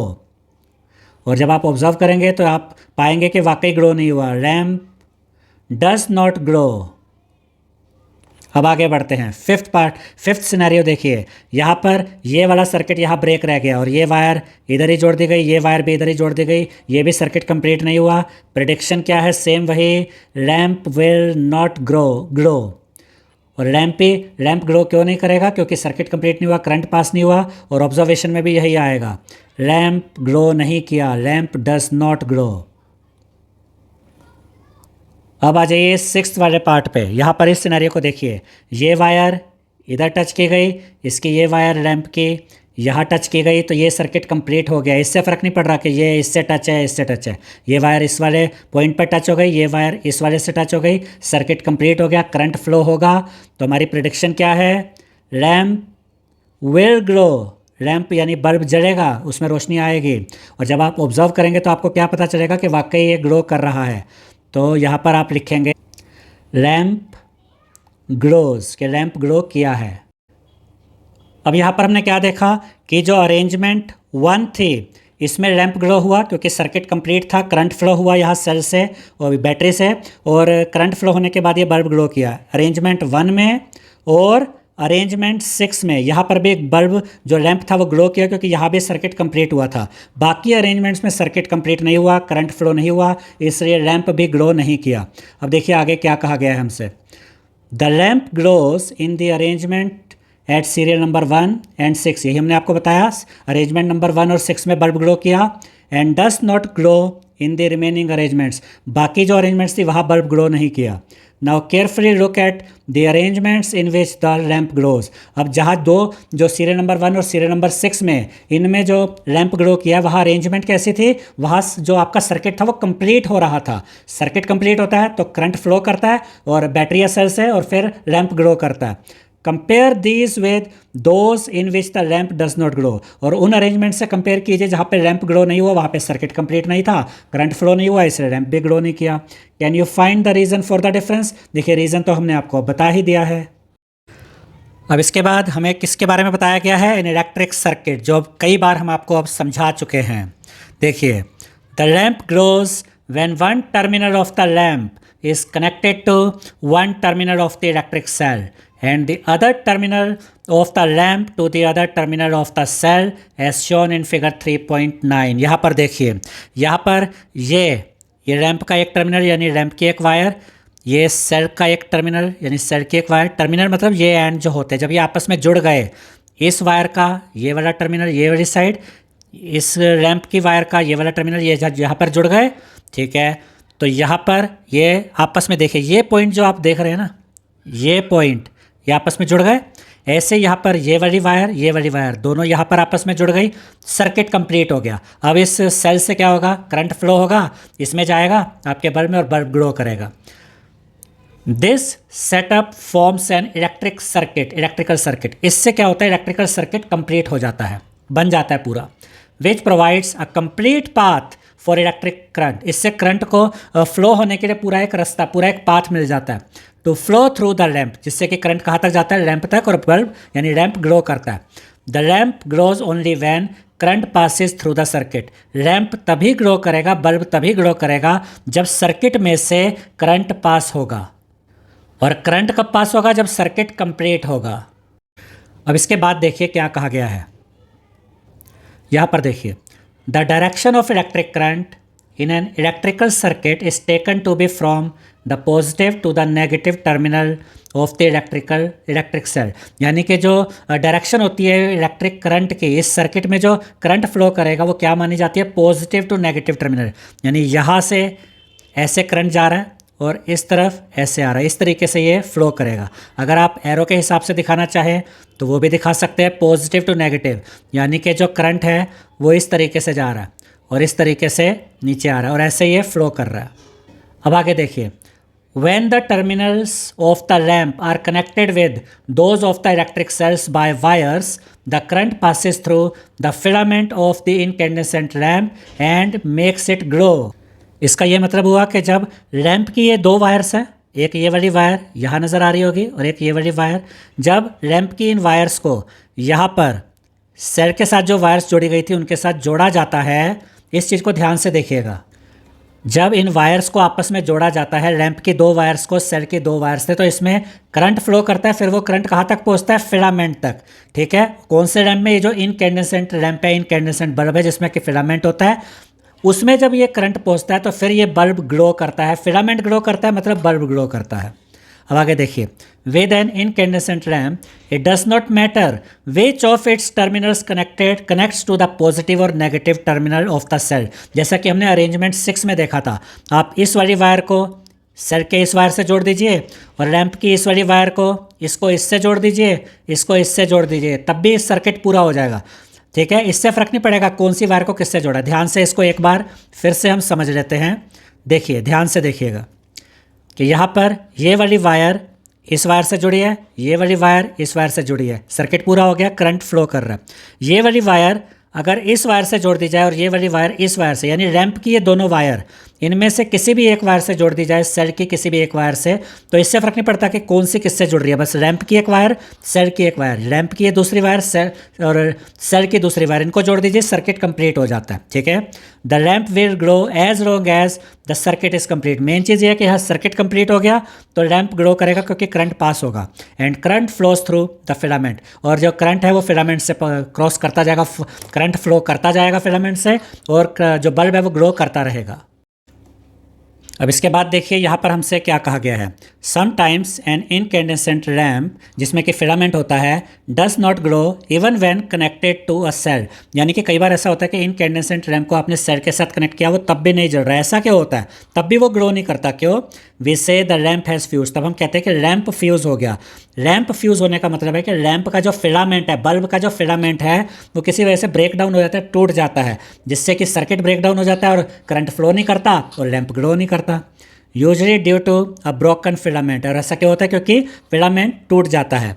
A broken filament stops the flow of current. अब फिलामेंट टूट गया तो करंट फ्लो नहीं करेगा, preventing the lamp from glowing, जिससे कि बल्ब ग्लो नहीं करता। अब इसके बाद हम देखेंगे कि एलईडी को कैसे ग्लो किया जाए। Let us now try to make an LED glow. अभी जो हमने देखा था वो था इनकैंडेसेंट लैम्प, ठीक है, उसको कैसे ग्लो करना है वो देखा। अब हम देखेंगे एलईडी को कैसे ग्लो किया जाता है। तो यहाँ पर ये एक्टिविटी को ध्यान से देखिएगा। टेक 2 इलेक्ट्रिक सेल्स, आपको 2 इलेक्ट्रिक सेल्स लेने हैं। An LED of any colour, किसी भी एक कलर की एक LED ले लीजिए। अ सेल होल्डर, एक सेल होल्डर लेंगे दैट कैन फिट 2 सेल्स, जिसमें कि 2 सेल आ सकें, ठीक है। And 2 lengths of electric wire, और आपको 2 अलग अलग वायर्स लेनी है, ठीक है। उसके बाद remove about 1 centimetre of the plastic covering from both ends of each wire to expose the metal. जो 2 वायर आपने ली है उन दोनों में से ही आपको क्या करना है, आपको दोनों एंड से, हर वायर में दोनों एंड से 1 सेंटीमीटर का प्लास्टिक हटा देना, जिससे कि मेटल बाहर नज़र आ जाए। Connect the 2 wires to the cell holder as shown in figure 3.10A। अब 3.10A फिगर में जाते हैं, वहाँ देखते हैं कि सेल होल्डर के साथ ये 2 वायर्स कैसे कनेक्ट की गई हैं। ये देखिए, ये वाला दिख रहा है पार्ट आपको, यहाँ पर ये आपका जो है ये सेल होल्डर है, अभी इसमें सेल लगा नहीं है। यहाँ पर एक वायर, ये आपकी एक वायर है और ये आपकी दूसरी वायर है। अब इसके बाद देखिए, insert 2 cells in the holder. अब आपने यहाँ पर इस होल्डर में 2 सेल लगा दिए, ठीक है। यहाँ पर एक सेल तो आपको ये नज़र आ रहा होगा, ये वाला, ये रेड सेल नज़र आ रहा है ऊपर से नीचे तक, और एक सेल यहाँ नज़र आएगा, ये आपका दूसरा सेल हो गया, एक सेल और ये दूसरा cell. Taking care that for each cell its negative terminal is towards the spring side of the holder, figure 3.1B। अब यहाँ पर आपको ये ध्यान रखना है कि जो 2 सेल आप यहाँ पर लगाएंगे उसमें जो नेगेटिव टर्मिनल होगा, एक नेगेटिव टर्मिनल होता है सेल में, एक पॉजिटिव टर्मिनल, तो जो नेगेटिव टर्मिनल होगा वो इस सेल होल्डर की उस तरफ आएगा जहाँ पर स्प्रिंग होता है। तो देखिए ये वाली फिगर देखिए, ये वाला सेल देखिए, इसका जो नेगेटिव, इसका जो ये नेगेटिव टर्मिनल है वो यहाँ पर है, यानी कि इसका जो स्प्रिंग था वो यहाँ पर था, दूसरे वाले का स्प्रिंग नीचे होगा। नॉर्मली आपको यही देखने को मिलता है, जो ऐसे सेल होल्डर होते हैं जिनमें कि 2 सेल्स आ सकते हैं, उनमें अगर एक का स्प्रिंग यहाँ ऊपर है तो दूसरे का स्प्रिंग यहाँ नीचे होगा। तो ये जो सेल लगाया इसका नेगेटिव टर्मिनल ऊपर आया, पॉजिटिव नीचे। अब ये वाला जो सेल लगेगा इसका नेगेटिव टर्मिनल नीचे आएगा और पॉजिटिव टर्मिनल ऊपर आएगा, क्योंकि इसका जो स्प्रिंग होगा वो यहाँ नीचे की तरफ होगा। अब इसके बाद ध्यान से देखिए, अब यहाँ पर ये पूरी एक बैटरी बन गई है, 2 सेल थे इसमें लेकिन अब ये एक बैटरी बन गई है, तो इसका एक पॉजिटिव टर्मिनल होगा, एक नेगेटिव टर्मिनल। देखिए, and the battery is ready to use. अब ये बैटरी तैयार हो गई है। How will you decide which is the positive terminal of this battery. अब ये जो पूरी बैटरी बनकर तैयार हो गई यहाँ पर ये वाली, अब इसमें पॉजिटिव टर्मिनल कौन सा, नेगेटिव कौन सा, तो सिंपली याद रखिएगा कि ये वाली वायर यहाँ पर जुड़ी हुई है, यहाँ पर ये जो सेल था इसका ये पॉजिटिव टर्मिनल था, तो यहाँ से जो पूरी बैटरी बनी ना इसका ये पॉजिटिव टर्मिनल हो जाएगा, ये पॉजिटिव टर्मिनल हो जाएगा, ठीक है। और उसके बाद ये वाला जो पार्ट है ये वाला, ठीक है, इसको ध्यान में रखिएगा। अब आप यहाँ पर ये नेगेटिव टर्मिनल था, तो इसके साथ जो ये वायर गई ये अब नेगेटिव टर्मिनल का काम करेगी। तो अब जो ये पूरी एक बैटरी बन चुकी है, 2 सेल को मिलाया एक बैटरी बन गई जिसमें कि 2 सेल है, उसमें से ये वाली जो वायर अब जा रही है ये पॉजिटिव टर्मिनल का काम करेगी और ये वायर नेगेटिव टर्मिनल का काम करेगी, क्योंकि ये वायर देखिए इस सेल के पॉजिटिव टर्मिनल से जुड़ी हुई थी, तो ये पूरा पॉजिटिव टर्मिनल हो गया। ये वायर ये नेगेटिव टर्मिनल से जुड़ी हुई थी, ये पूरा अब नेगेटिव टर्मिनल हो गया। अब यही चीज़ यहाँ पर बताई गई है, the terminal of the holder which is connected to the positive terminal of one cell is positive, यानी इस जो होल्डर था उसका जो पॉजिटिव वाला जो पार्ट है, पॉजिटिव टर्मिनल है, वो इस सेल के पॉजिटिव टर्मिनल से जुड़ा हुआ है, तो ये पूरी साइड पॉजिटिव हो गई। And the one connected to the negative terminal of the other cell is the negative terminal, और ये वाली साइड नेगेटिव टर्मिनल हो गई। अब ये एक पॉजिटिव टर्मिनल, ये नेगेटिव टर्मिनल। अब आगे देखिए, now connect the free end of the battery positive terminal wire to the longer wire of LED। यानी कि यहाँ पर क्या कहा गया है, ध्यान से देखिए इस चीज़ को, कि यहाँ पर ये आपकी बैटरी रेडी हो गई, ये इसका पॉजिटिव टर्मिनल है, इसको जब आप LED के साथ कनेक्ट करेंगे, तो अभी थोड़ी देर पहले हमने आपको समझाया था LED में एक लंबी वायर होती है और एक छोटी वायर होती है, तो ये जो लंबी वायर होती है LED की ये इसका पॉजिटिव टर्मिनल होता है। तो इस सेल में अब आप क्या कर रहे हैं, सेल का पॉजिटिव टर्मिनल ये इस वायर को ऐड कर रहे हैं, जोड़ रहे हैं, कनेक्ट कर रहे हैं एलईडी के पॉजिटिव टर्मिनल के साथ, यानी सेल का पॉजिटिव टर्मिनल वाली जो ये वायर है और एलईडी की पॉजिटिव टर्मिनल वाली जो वायर है, इनको आपस में जोड़ेंगे। ऐसे इस साइड में एलईडी की जो छोटी वाली वायर है ये नेगेटिव टर्मिनल होता है, इसको जोड़ेंगे सेल के यानी बैटरी के नेगेटिव टर्मिनल के साथ। बैटरी का पॉजिटिव टर्मिनल, एलईडी का पॉजिटिव टर्मिनल एक साथ जुड़ गया। एलईडी का नेगेटिव टर्मिनल, बैटरी का नेगेटिव टर्मिनल, इनको भी आपस में जोड़ देंगे। देखिए यही लिखा है, now connect the free end of the battery positive terminal wire to the longer wire of LED and the free end of the second wire to the shorter wire of the LED. Positive positive के साथ, negative negative के साथ। ये आपको figure 3.1c यानी कि यहाँ पे नज़र आ रहा है। Does the LED glow? बिल्कुल, एलईडी यहाँ पर ग्लो करेगी। ठीक है, उसके बाद देखिए, repeat the above step but interchange the wires connected to the LED. अब आपको कहा गया कि ये कनेक्टिविटी बदल दीजिए, यानी कि इस बैटरी का जो ये पॉजिटिव टर्मिनल था, इसको इस एलईडी की छोटी वायर नेगेटिव टर्मिनल के साथ जोड़ दीजिए और इसके नेगेटिव टर्मिनल को इसके पॉजिटिव टर्मिनल के साथ जोड़ दीजिए। क्या तब बल्ब ग्लो करेगा? बिल्कुल भी नहीं करेगा। तो देखिए यहाँ क्या लिखा है, does the LED glow again? क्या ये एलईडी ग्लो करेगा? नहीं करेगा। ठीक है, you would have observe that the LED glows in the first case, पहले केस में, ये वाले केस में एलईडी ग्लो करेगा, इसमें नहीं करेगा। And does not glow in the other, it is because, ऐसा क्यों हुआ? ध्यान से देखिए, the current can pass through the LED in one direction only. LED में एक ही डायरेक्शन में करंट पास हो सकता है। आगे देखते हैं, ये आपको और कंसेप्ट अब क्लियर होने वाला है। The current passes through the LED only when the positive terminal यानी कि longer wire of the LED is connected to the positive terminal of the battery. यानी जब एलईडी की बड़ी वाली वायर जो उसकी पॉजिटिव टर्मिनल है, जब वो बैटरी के पॉजिटिव टर्मिनल के साथ जुड़ेगी और नेगेटिव टर्मिनल यानी कि shorter wire of the LED is connected to the negative terminal of the battery, यानी कि जब इसका पॉजिटिव और इसका पॉजिटिव जुड़ेगी वायर, इसका पॉजिटिव और इसकी नेगेटिव और इसकी नेगेटिव जब आपस में जुड़ेंगी तभी इसमें करंट पास होगा। When current passes through the LED it glows, तभी एलईडी ग्रो करेगी। इस केस में नहीं करेगी जो ये डी फिगर है। तो देखिए इसके बाद क्या लिखा है, always take care to connect an LED correctly in a circuit to make it glow. तो आपको ये ध्यान रखना पड़ेगा एलईडी के केस में आपको एलईडी का पॉजिटिव और बैटरी का पॉजिटिव टर्मिनल जोड़ना पड़ेगा और एलईडी का नेगेटिव और बैटरी का नेगेटिव टर्मिनल जोड़ना पड़ेगा, तभी इसमें करंट फ्लो होगा और एलईडी ग्लो करेगी। अब इसके बाद देखिए, sometimes you may come across a device, कई बार आपको ऐसी डिवाइसेस भी मिल सकती हैं in which the cells are placed side by side, जिसमें सेल्स साइड बाय साइड होती है। ये दोनों सेल्स देखिए एक साथ है, साइड बाय साइड है, ये दोनों सेल्स साइड बाय साइड है। Then how are the terminals of the cells connected, फिर सेल्स के टर्मिनल कैसे कनेक्ट किए जाते हैं? तो इनमें प्लस माइनस का साइन देखना होता है आपने। देखिए, if you carefully look inside the battery compartment, you will usually see a thick wire or metal strip connecting the positive terminal of one cell to the negative terminal of the next. देखिए इसकी positive terminal है, ये इसकी negative terminal है। यहाँ से wire आई, positive को negative से कनेक्ट कर दिया। ठीक है, यहाँ पर भी देखिए ये पॉजिटिव है, ठीक है, और ये इसका नेगेटिव है। पॉजिटिव को नेगेटिव के साथ ये देखिए कनेक्ट किया हुआ है ना। फिर से देख लीजिए, यहाँ पॉजिटिव, ये ग्रीन वायर आई नीचे तक, इसके नेगेटिव से टच कर रही है, कनेक्ट हो गई। इन दो सेल्स को देखिए, इसका पॉजिटिव ये रहा, इसका नेगेटिव ये रहा, इन दोनों को ये कनेक्ट कर रही है ना वायर यहाँ पे। To help with proper placement positive and negative symbols are typically printed inside. अब इसमें हुआ क्या, जब ये देखिए इन दो वायर्स को देखिए, जब इन दो वायर्स को ऐसे कनेक्ट किया गया तो अब ये वाली जो येलो वायर जा रही है, ये यहाँ से यहाँ तक, ये जो येलो वायर है, अब ये नेगेटिव टर्मिनल से है तो ये नेगेटिव टर्मिनल का काम करेगी ये वायर। और ये वाली वायर जो ऊपर ये आई यहाँ पर, ये पॉजिटिव टर्मिनल से निकली तो अब ये पॉजिटिव टर्मिनल का काम करेगी।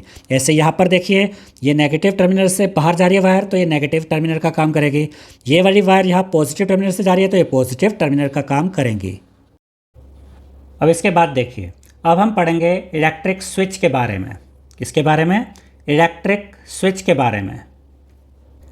अब यहाँ पर देखिए क्वेश्चन लिखा है, how does a switch turn on और ऑफ द टॉर्च लाइट। जैसा कि हमने देखा था अभी कि टॉर्च लाइट के ऊपर जो स्विच लगा होता है उसको आगे स्लाइड करो तो टॉर्च लाइट ग्लो करने लगती है, उसका बल्ब ग्लो करने लगता है।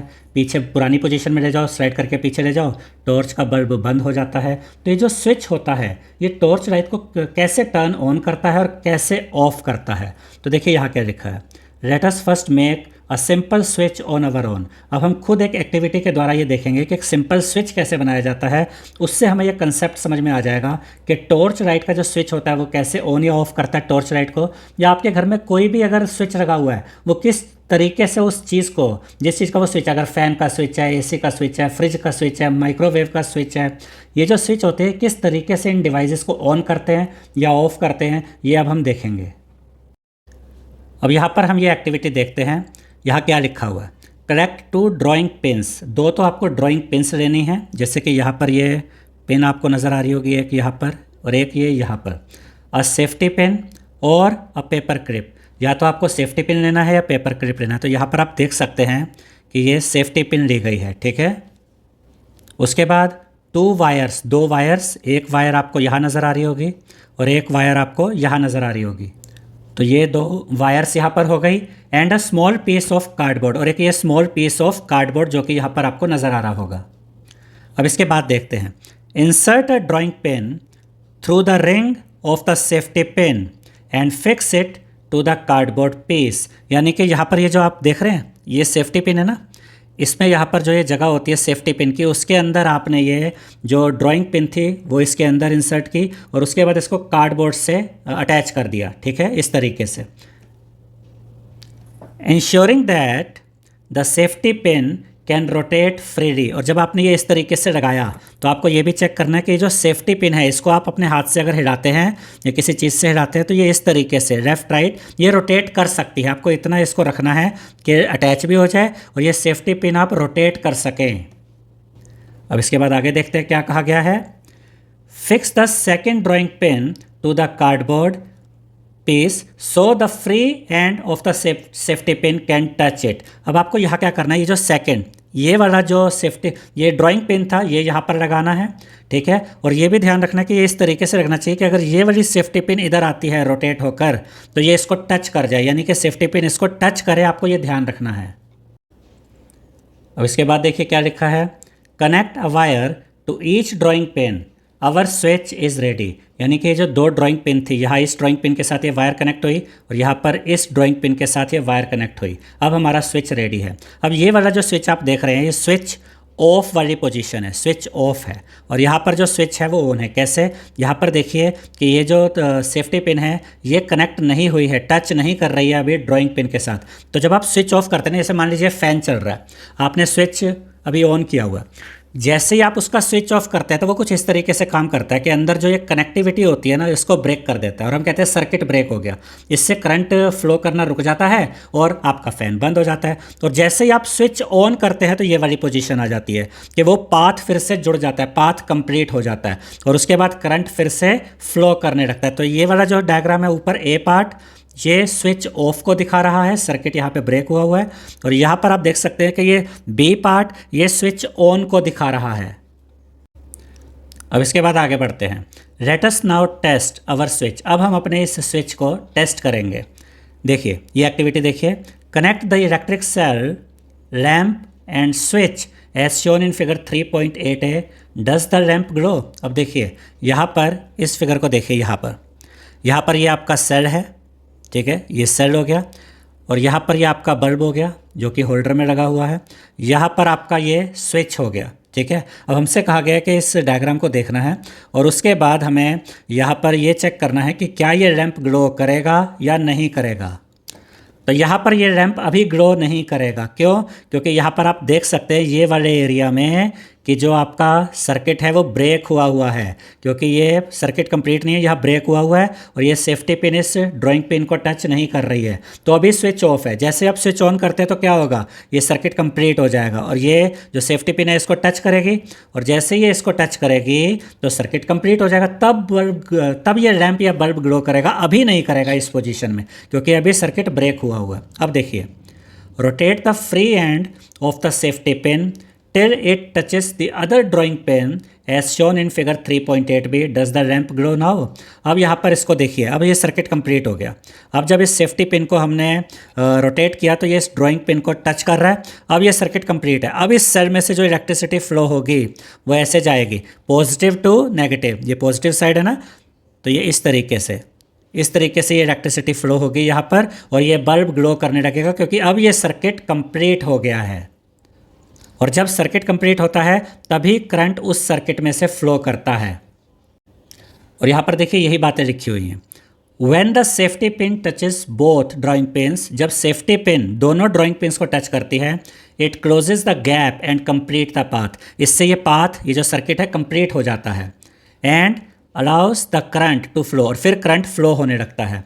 We call this the on position, इसको हम कहते हैं स्विच ऑन हो गया। ठीक है, जैसा कि यह फिगर 3.8b में यहाँ पर ये दिखाया गया है। Where the circuit is closed, अब देखिए आप स्विच ऑन बोल रही है या सर्किट इज क्लोज्ड बोल रही है, बात एक ही है। आपने स्विच ऑन किया, सर्किट कंप्लीट हो गया। इसको आप इन शब्दों में कहेंगे, आपने स्विच ऑन किया, सर्किट क्लोज हो गया, एक ही बात है। सर्किट कंप्लीट हो गया, अब करंट फ्लो करेगा।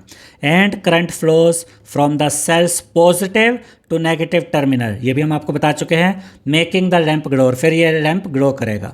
अब आगे, When the safety pin does not touch the second drawing pin, जैसा कि यहाँ पर था, जब सेफ्टी पिन टच नहीं कर रही थी इस ड्राइंग पिन को, तब क्या हो रहा था? The gap in the circuit prevents current flow, तब यहाँ सर्किट के बीच में यहाँ पर ये गैप आ गया था, जिसकी वजह से करंट फ्लो नहीं हो रहा था। And the lamp does not glow, और लैम्प ग्लो भी नहीं कर रहा था। इन दिस ऑफ पोजिशन, इसको हम कहते हैं स्विच ऑफ हुआ हुआ है, सर्किट ब्रेक हुआ हुआ है, यानी कि स्विच ऑफ हुआ हुआ है। We say that the circuit is open, और स्विच ऑफ को ही सर्किट इज ओपन भी कहा जाता है। स्विच ऑफ है या सर्किट इज ओपन, एक ही बात है, दोनों में सर्किट ब्रेक हुआ हुआ है और जो भी चीज़ होगी वो बंद हो जाएगी। अब इसके बाद देखिए क्या कहा गया है। Note that a switch can be placed anywhere in a circuit, यानी किसी सर्किट में स्विच को कहीं पर भी लगाया जा सकता है। A switch is a simple device, switch एक सिंपल डिवाइस होती है दैट आइदर कंप्लीट्स और ब्रेक्स अ सर्किट, जो कि किसी सर्किट को कंप्लीट करती है या फिर ब्रेक करती है। The switch is used for lights and other devices at homework work the same way, यानी जो स्विचेस होते हैं जो कि लाइट और दूसरे डिवाइसेस के लिए घरों में लगे होते हैं, वो एक ही तरीके से काम करते हैं। दो दे आर डिज़ाइंड डिफरेंटली, हालांकि उनके डिज़ाइन अलग अलग हो सकते हैं, लेकिन उनका यही काम है, या तो वो सर्किट को कंप्लीट करते हैं या फिर सर्किट को ब्रेक करते हैं। अब आगे बढ़ते हैं। इसके बाद देखिए, अब हम देखेंगे सर्किट डायग्राम्स के बारे में। यहाँ पर एक क्वेश्चन है, can we represent the circuits in a simpler manner, क्या हम इन सर्किट्स को किसी सिंपल तरीके से दिखा सकते हैं? अब देखिए, the various components of N electrical circuit can be represented by symbols, यानी कि जो इलेक्ट्रिकल सर्किट के जो अलग अलग कंपोनेंट्स होते हैं, उसके जो अलग अलग पार्ट्स होते हैं, जैसे कि सेल, बैटरी या फिर वायर या electric lamp, switch on position, switch off position, इन सबको सिंबल्स के द्वारा दिखाया जा सकता है, जो अब हम इस टेबल में देखेंगे। अब यहाँ पर देखिए सबसे पहले क्या है, इलेक्ट्रिक सेल, ये आपको एक सिंगल सेल दी गई है, इसका सिंबल यहाँ पर आप देख सकते हैं। ये जो आप लंबी वाली लाइन देख रहे हैं, ये पॉजिटिव टर्मिनल को दिखाती है, और ये छोटी वाली लाइन, ये वाली लाइन, ये नेगेटिव टर्मिनल को दिखाती है। ठीक है, इस चीज़ को आपने याद रखना है कि ये सिंबल है सिंगल सेल का, ये पॉजिटिव टर्मिनल और ये छोटी वाली लाइन नेगेटिव टर्मिनल। अब इसके बाद हम आगे बढ़ते हैं। यहाँ पर है बैटरी। अब ये बैटरी कितने सेल वाली है? इसमें 2 सेल हैं।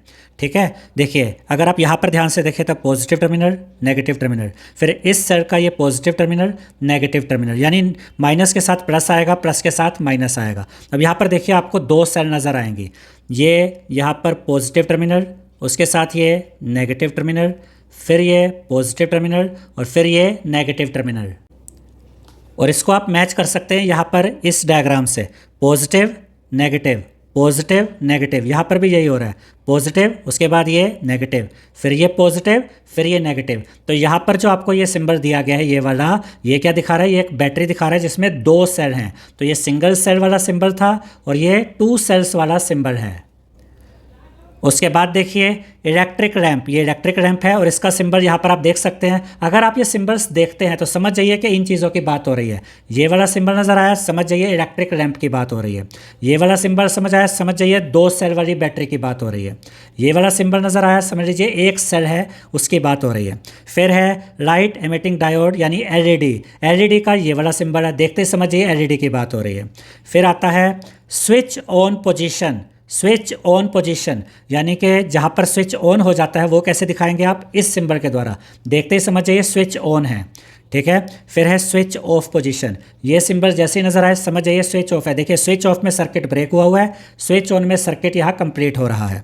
उसके बाद वायर, वायर का तो सिंपल सा ही सिंबल है, ये स्ट्रेट लाइन देखते ही समझ जाइएगा वायर की बात हो रही है। अब इसके बाद देखिए क्या लिखा है, in the symbol for an electric cell, यानी इलेक्ट्रिक सेल का जो सिंबल होता है, the long line represents the positive terminal, ये तो हम आपको पहले ही बता चुके हैं। While the short line represents the negative terminal, ये भी हम आपको पहले ही बता चुके हैं कि यहाँ पर जो ये लंबी वाली लाइन होती है ये पॉजिटिव टर्मिनल को दिखाती है, ये छोटी वाली लाइन नेगेटिव टर्मिनल को दिखाती है। यही बात यहाँ पर लिखी हुई है। अब इसमें आगे देखिए, अब यहाँ क्या कहा गया है, in the symbol for an LED the triangle points to the direction in which the current can flow. अब जैसा कि पहले भी हम ये देख चुके हैं कि ये एलईडी का सिंबल है, इसमें ध्यान दीजिए कि यहाँ पर ये एलईडी का जो सिंबल है यहाँ पर ये आपको ट्रायंगल नज़र आ रहा होगा, ये पॉजिटिव टर्मिनल होता है, ये नेगेटिव टर्मिनल होता है, यहाँ पर ये दो एरोज होते हैं। जो आपका करंट फ्लो होता है ना वो पॉजिटिव टू नेगेटिव की तरफ होता है, पॉजिटिव से नेगेटिव, ठीक है। The two arrows indicate that light is emitted by an LED, और ये जो दो एरोज यहाँ पर आप देख रहे हैं ये वाले, ये दो एरोज ये बताते हैं कि जो एलईडी है वो ग्लो कर रही है, उसमें लाइट एमिट हो रही है, यानी कि लाइट प्रोड्यूस हो रही है, ठीक है। तो ये दो एरोज का मतलब क्या हुआ कि इस एलईडी में लाइट प्रोड्यूस हो रही है और जो करंट होता है वो पॉजिटिव टू नेगेटिव फ्लो करता है। और यहाँ पर अगर आप ये फिगर देखते हैं, इसमें देखिए क्या कहा गया है, positive and negative terminals in the symbols of a cell and LED. जब हम सेल की बात करते हैं, ये जो हम सेल की बात कर रहे हैं, इस सेल में हमने आपको बताया था ये जो लंबी वाली साइड होती है पॉजिटिव टर्मिनल को दिखाती है और ये छोटी वाली जो लेंथ है ये नेगेटिव टर्मिनल दिखाती है। जबकि ये एलईडी में हम आपको बता चुके हैं, ट्रायंगल दिख रहा है आपको, इस साइड में पॉजिटिव टर्मिनल, यहाँ पे नेगेटिव टर्मिनल, करंट ऐसे फ्लो होता है पॉजिटिव टू नेगेटिव, और एरो क्या दिखाते हैं कि ये जो एलईडी है ये ग्लो कर रही है और इसमें से लाइट प्रोड्यूस हो रही है। अब आगे बढ़ते हैं, by using symbols to represent electrical components it is easier to draw and understand electrical circuits. यानी कि जब हम सिंबल्स का यूज़ करते हैं इलेक्ट्रिकल कंपोनेंट्स को दिखाने के लिए, cell, battery, lamp, switch on, switch off, wire, इन सब को दिखाने के लिए जब हम सिंबल्स का यूज़ करते हैं इन इलेक्ट्रिकल कंपोनेंट्स को दिखाने के लिए, तो हमारे लिए इलेक्ट्रिकल सर्किट को ड्रॉ करना और इलेक्ट्रिकल सर्किट को समझना ईजी हो जाता है, क्योंकि हम सिंबल देख के समझ जाते हैं कि क्या कहा गया है, क्या समझाया गया है। अब आगे, A representation of an electrical circuit using symbols is called its circuit diagram। यानी कि जब आप किसी इलेक्ट्रिकल सर्किट को, उसमें जो कंपोनेंट्स होते हैं उनको आप सिंबल्स के द्वारा दिखाते हैं, किसी इलेक्ट्रिक सर्किट को आप सिंबल्स के द्वारा दिखाते हैं, तो इस डायग्राम को हम सर्किट डायग्राम कहते हैं। क्या कहते हैं? Circuit diagram. यहाँ पर आप देख सकते हैं, ये दो यहाँ पर आप एग्जाम्पल देख सकते हैं सर्किट डायग्राम के, जो कि सिंबल्स के द्वारा ही बनाए गए हैं। अब देखिए यहाँ क्या कहा गया है, ये एक एक्टिविटी है एक और, using symbols shown in table 3.2। Table 3.2 में जो सिंबल्स हमने देखे थे उनको यूज़ करना है। Draw the circuit diagram of N electrical circuit given in figure 3.12a and figure 3.10c। यानी एक तो हमें फिगर 3.12a देखनी है जो अभी हम देखेंगे, और वो जो डायग्राम हमें दिया गया था उसका ही हमें सर्किट डायग्राम बनाना है, यानी सिंबल्स के थ्रू बनाना है। और फिर हम फिगर 3.10c देखेंगे, उसका भी हमें सर्किट डायग्राम बनाना है। और उसके बाद देखिए क्या कहा गया है कि जब आप सर्किट डायग्राम बना लेंगे फिर आपको क्या चेक करना है, आर योर सर्किट डायग्राम्स, जो आपने सर्किट डायग्राम्स बनाए हैं सिमिलर टू फिगर 3.14 है, क्या वो फिगर 3.14 है और फिगर 3.14 भी इस फिगर से और इस फिगर से मैच करते हैं या नहीं, ये भी हमें चेक करना है। तो सबसे पहले तो ज़रा ये 3.14a को देखिए, ठीक है। बाद में हम ये बनाया किसका गया डायग्राम, 3.12a में जो फिगर थी उसका ये सर्किट डायग्राम है। तो पहले हम इसको चेक करते हैं। इसमें आपको ये सिंगल सेल नज़र आ रही होगी, एक तो सिंगल सेल है, ठीक है। उसके अलावा ये स्विच ऑफ नज़र आ रहा है, सर्किट ब्रेक हुआ है ना, यानी स्विच ऑफ है। उसके अलावा यहाँ पर आपको ये लैंप यानी कि इलेक्ट्रिक बल्ब नज़र आ रहा है, जिसको कि हम इलेक्ट्रिक लैंप भी कहते हैं। और ये सर्किट यहाँ पर आप देख सकते हैं, इसमें ये वायर भी नज़र आ रही होगी, ये जो आप देख रहे हैं स्ट्रेट लाइंस, ये वायर है, यानी वायर नज़र आ रही है। सिंगल सेल है, स्विच ऑफ है, सर्किट ब्रेक हुआ है और इलेक्ट्रिकल लैंप है। अब जरा फिगर 3.12a में जाते हैं, क्योंकि यही उसका सर्किट डायग्राम ये सिंबल्स की मदद से बनाया गया 3.12a। इसको अब हम देखते हैं। देखिए ये है फिगर 3.12 और इसका ए पार्ट यहाँ पर है, ज़रा ध्यान से देखिए। यहाँ पर ये सेल है वायर भी आपको नज़र आ रही है, इलेक्ट्रिकल लैंप यानी कि बल्ब भी नज़र आ रहा है। और यहाँ पर देखिए, यहाँ पर ये सर्किट ब्रेक हुआ हुआ है, यानी कि स्विच ऑफ है। तो वो सारी चीज़ें जो सर्किट डायग्राम में हमने देखी वो यहाँ पर हमें नज़र आ रही है। सिंगल सेल, बिल्कुल वहाँ भी सिंगल सेल थी, वायर वहाँ भी वायर थी, इलेक्ट्रिकल लैंप वहाँ नज़र आ रहा था, और स्विच ऑफ है, वहाँ पर भी स्विच ऑफ है, यानी कि सर्किट ब्रेक हुआ हुआ है। अब ज़रा इससे एक बार फिर से मैच कर लेते हैं, सेम वही चीज़ें यहाँ पर है। वायर नज़र आ रही है आपको, सिंगल सेल है, स्विच ऑफ हुआ हुआ है, यहाँ से पता चल रहा है, और ये इलेक्ट्रिकल लैंप है। तो ये डायग्राम बिल्कुल उससे मैच कर रहा है 3.12a से। लेकिन ये उसका क्या है, ये सर्किट डायग्राम है जो सिंबल्स की मदद से बनाया गया है।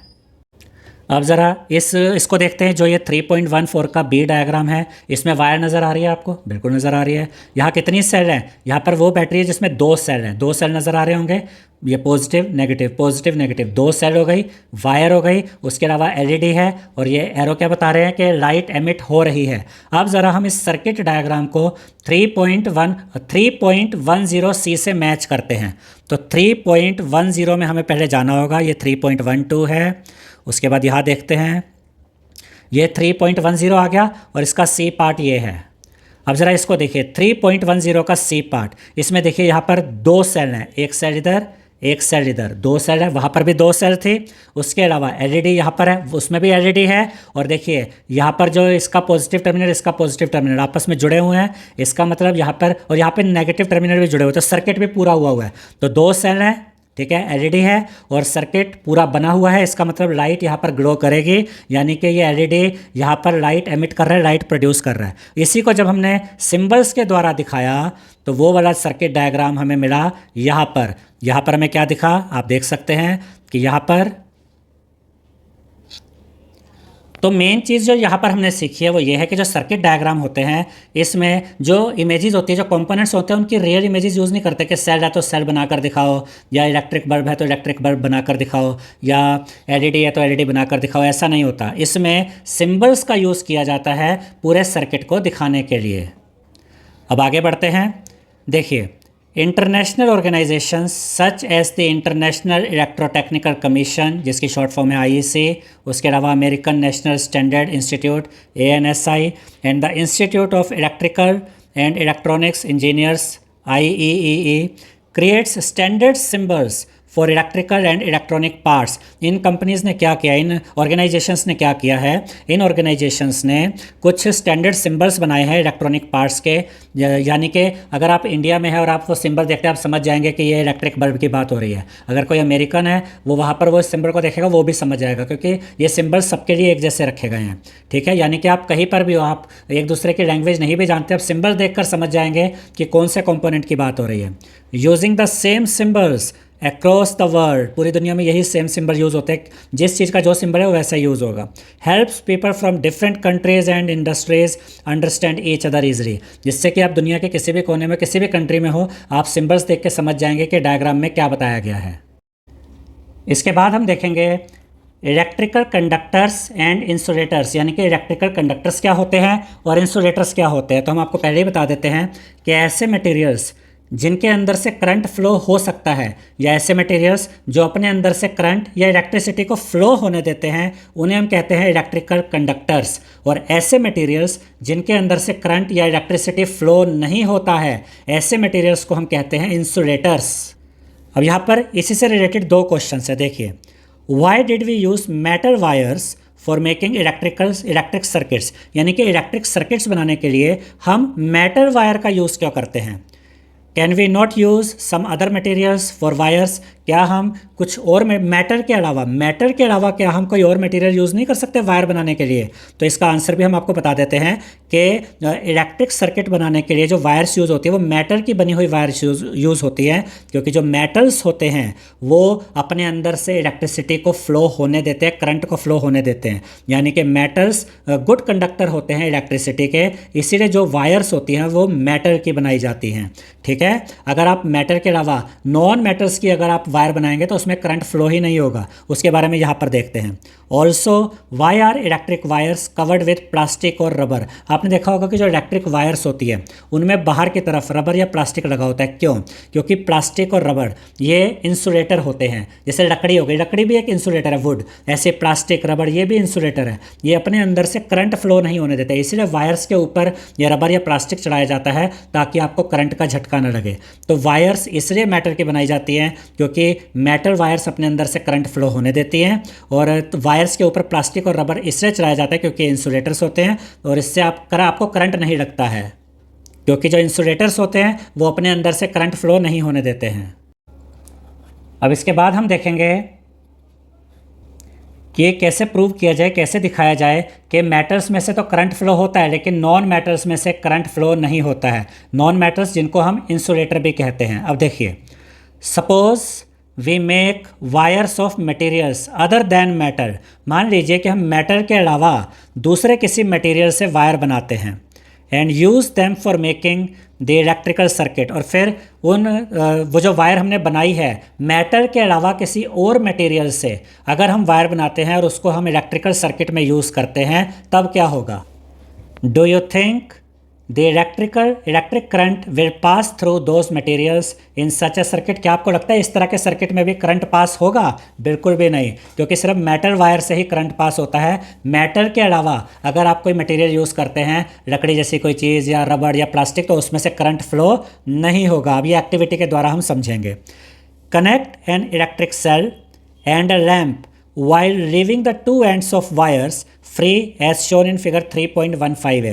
अब इस फिगर को देखिए, यहाँ पर ये सेल है और यहाँ पर ये इलेक्ट्रिक लैंप है। सेल और इलेक्ट्रिक लैंप को ऐसे ये वायर्स के थ्रू कनेक्ट कर दिया गया है, लेकिन इधर की जो इनकी वायर्स है इनको ऐसे ओपन छोड़ दिया गया है। यहाँ पे सर्किट कंप्लीट नहीं है, सर्किट अभी ब्रेक है। अब उसके बाद देखिए क्या कहा गया है। Touch the two free ends of the wires momentary, यानी कि अब इसका ये मतलब है कि ये जो दो फ्री एंड्स है ना, इनको आप 1-2 सेकंड के लिए ज्वाइन करके देखिए और देखिए क्या बल्ब ग्लो करता है। तो याद रखिए जैसे ही आप इनको ज्वाइन करेंगे बल्ब ग्लो करेगा, क्योंकि सर्किट कंप्लीट हो जाएगा। देखिए क्या कहा गया है। Does the lamp glow? क्या लैम्प ग्लो करेगा? इफ़ यस, अगर हाँ, आवर टेस्टर इज़ रेडी। तो समझ जाइए हमारा टेस्टर अब रेडी है। आपने 1-2 सेकंड के लिए वायर्स मिलाई, देखा कि बल्ब ग्लो कर रहा है, फिर उसको अलग कर दिया, फिर इसी पोजीशन में ले आए। We can use this tester to identify the materials through which electric current passes. अब हम इस टेस्टर का, ये वाला जो टेस्टर है, इसका यूज़ कर सकते हैं ये जानने के लिए कि कौन से मटेरियल्स की जो वायर है उससे तो करंट पास होगा और कौन से मटेरियल से करंट पास नहीं होगा। अब हम चेक कर सकते हैं। अब ये टेस्टर का काम करेगा कैसे, देखिए। Collect objects of different materials. अब अलग अलग मटेरियल के बने हुए कुछ चीज़ें आपको कलेक्ट करने को कहा गया है। सच एज मेटल स्पून्स, जैसे कि देख सकते हैं मेटल का बना हुआ spoon, coins, cork, rubber, glass, keys, pins, plastic scale, wooden block, aluminium foil, candle, swing needle, cardboard, paper and pencil read. इसको आप रीड भी कह सकते हैं, रेड भी कह सकते हैं। ये सब चीज़ें आपको कलेक्ट करने को कहा गया है। अब देखिए अब क्या कहा गया है। 1 by 1, एक एक करके, touch the free ends of the testers wires to both ends of each object you have collected. यानी कि जो भी चीज़ें आपने ये कलेक्ट करी है एक एक करके यहाँ पे आप रखेंगे। जैसे कि स्पून है, ये स्पून यहाँ पे आपने रखा, वायर को इसके इस स्पून के इस एंड से टच किया, और ये जो लैंप का वायर था इसको तो यहाँ टच किया, और ये जो सेल का वायर है इसको आपने स्पून के इस एंड से टच किया। ऐसे ही इसके बाद एक चीज़ें रखते जाएंगे, स्पून, कॉइन, फिर रबड़, glass, keys, candle, swing needle, ऐसे एक एक करके आप रखेंगे। Make sure the wires don't touch each other. यानी कि आपको वायर्स ऐसे लगानी कि जो चीज़ आपने बीच में रखी है ना, उसके एक एंड पर तो बल्ब की वायर आएगी और दूसरे एंड पे ये सेल की वायर। ये दोनों वायर्स आपस में कनेक्ट नहीं होनी चाहिए, इस तरीके से लगी होनी चाहिए जैसे यहाँ लगी हुई दिखाई गई है। Does the lamp glow every time? ये इतनी सारी चीज़ें जो यहाँ बताई गई थी, ये सारी चीज़ें, इनमें से क्या हर चीज़ लगाने पर बल्ब ग्लो करता है? ये हमें चेक करना है। तो यहाँ पर याद रखिएगा, एक चीज़ मैं आपको पहले बता देता हूँ कि जब आप यहाँ पर मेटल की बनी हुई कोई चीज़ लगाएंगे तो उसमें से करंट फ्लो हो सकता है, तो उस केस में सर्किट कंप्लीट हो जाएगा और करंट फ्लो होगा और बल्ब ग्लो करेगा। लेकिन अगर आप मैटर के अलावा कोई दूसरी चीज़ जो नॉन मेटल्स होती है, जैसे कि लकड़ी, वुडन, जैसे वुडन ब्लॉक था लकड़ी, जैसे रबड़ हो गया, ग्रास हो गया, ठीक है, प्लास्टिक स्केल हो गया, इस तरीके के जो मटेरियल होते हैं ये इंसुलेटर होते हैं, ये करंट पास नहीं होने देंगे। मैटर की बनी हुई चीज़ यहाँ पर लगाएंगे, वायर्स को ऐसे कनेक्ट करेंगे, करंट फ्लो होगा और आपका बल्ब ग्लो करेगा। लेकिन नॉन मेटल यानी इंसुलेटर लगाएंगे, जैसे कि रबड़, प्लास्टिक या लकड़ी, वुड, उससे बनी हुई कोई चीज़ लगाएंगे, करंट फ्लो नहीं होगा क्योंकि वो इंसुलेटर है, करंट पास नहीं होने देंगे और उस केस में बल्ब ग्लो नहीं होगा। अब आगे देखिए, यहाँ पर आपको एक टेबल दी गई और क्या कहा गया, आइडेंटिफाइंग कंडक्टर्स एंड इंसुलेटर्स। अब जो जो चीज़ें यहाँ पर हमें दी गई हैं तो उसमें हमें ये देखना है कौन सी चीज़, कौन सा मटेरियल कंडक्टर है जो अपने अंदर से इलेक्ट्रिसिटी पास होने देता है और कौन सा इंसुलेटर है जो इलेक्ट्रिसिटी पास नहीं होने देता। तो सबसे पहले है स्टिक, ठीक है, ऑब्जेक्ट क्या है, स्टिक, और material it is made up of, यानी ये स्टिक किसकी बनी है, वुड की। वुड क्या होता है, वुड हो गई लकड़ी, ये इंसुलेटर होती है, ये अपने अंदर से करंट पास नहीं होने देती। तो देखिए ये वाला कॉलम देखिए, लैंप ग्लोज येस और नो, हमें ऑलरेडी आंसर दिया हुआ है कि अगर लकड़ी आप लगाते हैं, लकड़ी की बनी हुई स्टिक, तो लैंप ग्लो नहीं करेगा। इसका मतलब जो ये वुड होता है वो इंसुलेटर होता है, तो यहाँ पर आप क्या लिखेंगे, इंसुलेटर। अब उसके बाद है स्केल, स्केल किस चीज़ का बना हुआ है, प्लास्टिक का, प्लास्टिक भी इंसुलेटर है, इस केस में भी लैंप ग्लो नहीं करेगा। और आपका जो स्केल है जो प्लास्टिक का बना हुआ है ये भी इंसुलेटर है। उसके बाद है बैंगल, जो कि आपके ग्लास, कांच की बनी होती है, ये भी अपने अंदर से करंट फ्लो नहीं होने देती और लैंप ग्लो नहीं करेगा, ये भी इंसुलेटर है। उसके बाद पेपर स्ट्रिप, जो कि किससे बनी हुई है, पेपर से, ठीक है, तो ये भी बल्ब ग्लो नहीं करेगा, ये भी इंसुलेटर है। आगे देखते हैं कैंडल, जो कि आपकी मोम वैक्स होती है, इससे भी आपका इंसुलेटर, इससे भी आपका बल्ब ग्लो नहीं करेगा क्योंकि ये भी इंसुलेटर ही है। उसके बाद है की, जो कि मैटर की बनी हुई है, तो यहाँ पर आपका बल्ब ग्लो करेगा अगर आप बीच में लगा देते हैं और वायर जोड़ देते हैं तो ये क्या होगा, ये गुड कंडक्टर होगा हीट का, इलेक्ट्रिसिटी का। तो यहाँ हम लिखेंगे कंडक्टर, यानी कि ये अपने अंदर से इलेक्ट्रिसिटी को फ्लो होने देगा क्योंकि ये मैटर है। फिर इरेजर, जो कि किसका बना हुआ है, रबर का, रबर भी इंसुलेटर है, करंट फ्लो नहीं होने देगा, तो बल्ब ग्लो करेगा नहीं, तो यहाँ लिखेंगे नो। और ये क्या है, ये इंसुलेटर है। तो ऐसी कोई भी मटेरियल जो अपने अंदर से करंट फ्लो होने देगी वो कंडक्टर है, और ऐसी कोई भी चीज़ जो अपने अंदर से करंट फ्लो नहीं होने देगी वो इंसुलेटर है। अब देखिए यहाँ पर तो टोटल ये 7 मटेरियल्स के बारे में ही लिखा गया है इस टेबल में, और आगे नंबर छोड़े गए हैं, यानी कि ये आगे भी हमें लिखने चाहिए। तो यहाँ पर जितने भी मटेरियल्स यहाँ पर दिए गए हैं उन सबको एक बार हम चेक कर लेते हैं। जो लिस्ट में हमने लिख लिया है यहाँ पर वो तो ठीक है, जो नहीं है वो भी आप लिख सकते हैं। मेटल स्पून मैटर का बना हुआ है तो ये कंडक्टर होगा। कॉइन्स मैटर के बने होते हैं तो ये भी कंडक्टर होंगे। कॉर्क यानी पेड़ की जो छाल होती है ये इंसुलेटर है। रबर इंसुलेटर है। ग्लास इंसुलेटर है। और कीज़ हम मान के चलते हैं मैटर कीज़ की बात हो रही है तो ये क्या होंगे आपके, ये आपके कंडक्टर होंगे। पिन्स हम मान के चलते हैं मैटर के पिन्स है तो कंडक्टर होगी। Plastic scale insulator. Wooden block लकड़ी का बना हुआ ब्लॉक इंसुलेटर। एल्यूमिनियम फॉयल ये मैटर का हो गया तो ये कंडक्टर। कैंडल इंसुलेटर है। सुइंग नीडल ये जो आपकी सुई होती है उसको हम क्या कहेंगे, कंडक्टर, ठीक है, क्योंकि मैटर की बनी होती है। कार्डबोर्ड ये आपका इंसुलेटर। Paper insulator. और जो पेंसिल रेड होता है, जो पेंसिल का सिक्का होता है, ग्रेफाइट का बना होता है, ये कंडक्टर होता है। अब इसके बाद देखिए क्या कहा गया है, यहाँ पर आगे बढ़ते हैं।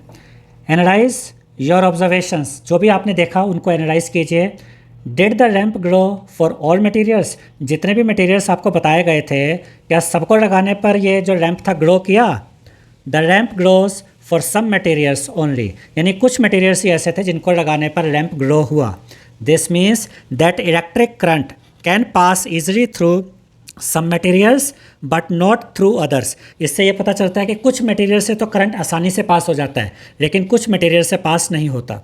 The materials through which electric current can flow easily are called good conductors और कंडक्टर्स ऑफ इलेक्ट्रिसिटी, यानी कि ऐसे मटेरियल्स जिनसे इलेक्ट्रिक करंट ईजिली पास हो सकता है, ईजिली फ्लो हो सकता है, ऐसे मटेरियल्स को हम कहते हैं गुड कंडक्टर्स या फिर कंडक्टर्स ऑफ इलेक्ट्रिसिटी। आगे देखिए, the materials through which current cannot pass through are called insulators or poor conductors of electricity. और ऐसे मटेरियल्स जिनसे करंट पास नहीं हो सकता, जिनसे करंट फ्लो नहीं हो सकता, उनको हम या तो इंसुलेटर्स कहते हैं या फिर पुअर कंडक्टर्स ऑफ इलेक्ट्रिसिटी कहते हैं।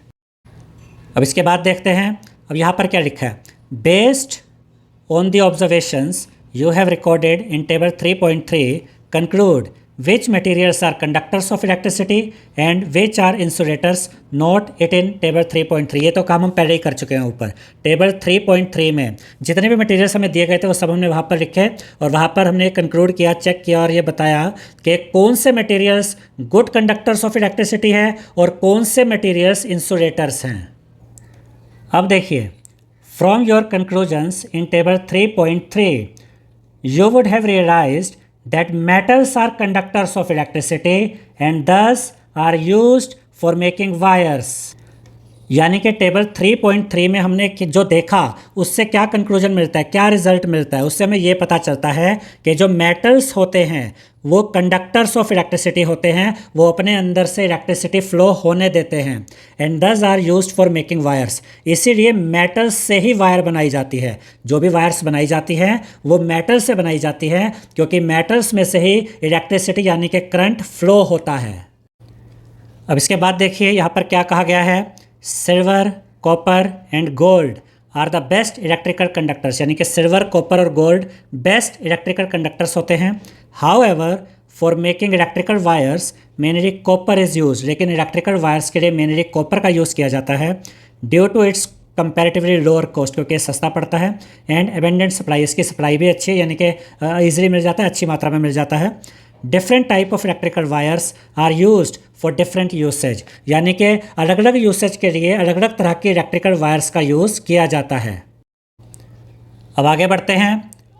From table 3.3 you would have also realised that plastic, rubber and ceramics are electrical insulator. यानी कि प्लास्टिक, रबर और सेरामिक ये इलेक्ट्रिकल इंसुलेटर होते हैं, ये अपने अंदर से करंट फ्लो नहीं होने देते। Have you now understood why wires are covered with those materials. क्या अब आपको ये समझ में आया कि जो वायर्स होती हैं उनको इन मटीरियल से क्यों कवर किया जाता है, प्लास्टिक से, रबर से, सेरामिक से? क्योंकि ये इंसुलेटर होते हैं और इससे आपको करंट का झटका नहीं लगता।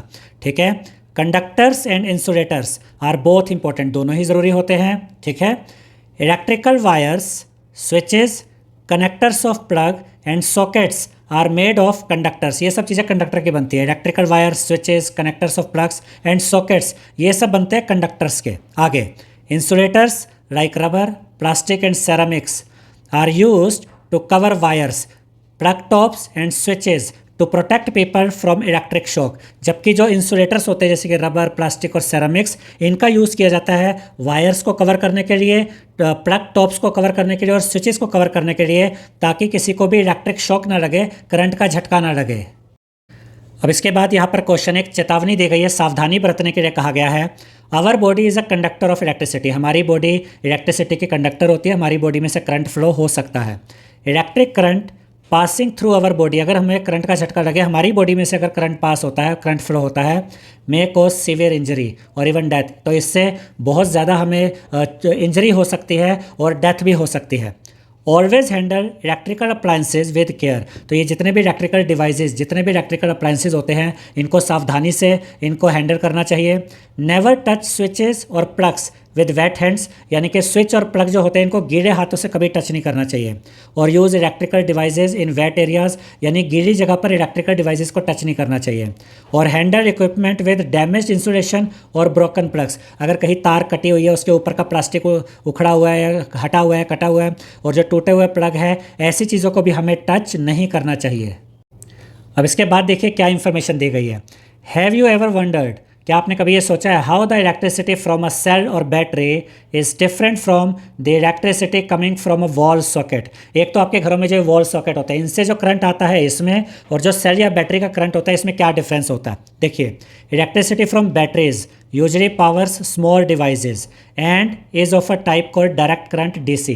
यानी ये जो सेल्स होती है, जो बैटरीज होती है, ये नॉर्मली हम जो छोटी छोटी डिवाइसेस होती है ना, इनको यूज़ करने के लिए, इनको चलाने के लिए यूज़ करते हैं। यानी कि छोटी डिवाइसेस को चलाने के लिए तो बैटरी ओके है, और इनमें जो करंट होता है उसको हम क्या कहते हैं, डायरेक्ट करंट, शॉर्ट में डीसी। आगे इन कॉन्ट्रास्ट अब इसके अपोजिट देखिए, the electricity from power plants, यानी पावर प्लांट से जो इलेक्ट्रिसिटी बनती है that come to the wall socket, जो हमारे घरों में वॉल सॉकेट में आती है, is known as alternating current. इसको कहते हैं अल्टरनेटिंग करंट, यानी कि शॉर्ट में कहते हैं AC. And can run larger appliances, और इसका यूज़ किया जाता है बड़ी बड़ी डिवाइसेस, बड़ी बड़े अप्लायंसेस को चलाने के लिए। अब ये चैप्टर कंप्लीट हो गया है। अब हम इसकी समरी देखते हैं। ये सारे पॉइंट्स हमने कवर कर लिए, एक बार चेक कर लेते हैं। An electric cell is a portable source of electrical energy, ये पॉइंट हमने कवर कर लिया, ठीक है। उसके बाद an electric cell has two terminals, electrical cell के दो टर्मिनल्स होते हैं, one is called positive while the other is negative, ये भी हमने कवर किया है topic. In an incandescent electric lamp there is a thin wire called the filament, ये भी हम पढ़ चुके हैं। Which gets hot and glows to produce light, ये भी हम पढ़ चुके हैं। When electric current passes through it, तो ये पॉइंट भी हमारा कवर हो चुका है। आगे an LED has two terminals, one is positive attached to a longer wire and the other is negative the shorter wire, ये पॉइंट भी हमने कवर किया था। आगे बढ़ते हैं। अब आगे क्या लिखा है, electric current can pass through LED in one direction only, ये भी हमने पढ़ा था। अब आगे बढ़ते हैं। An LED lights up only when its positive terminal, यानी कि longer wire connects to the positive terminal of the battery and its negative terminal, यानी shorter wire connects to the negative terminal of the battery, ये point भी हमने cover किया था।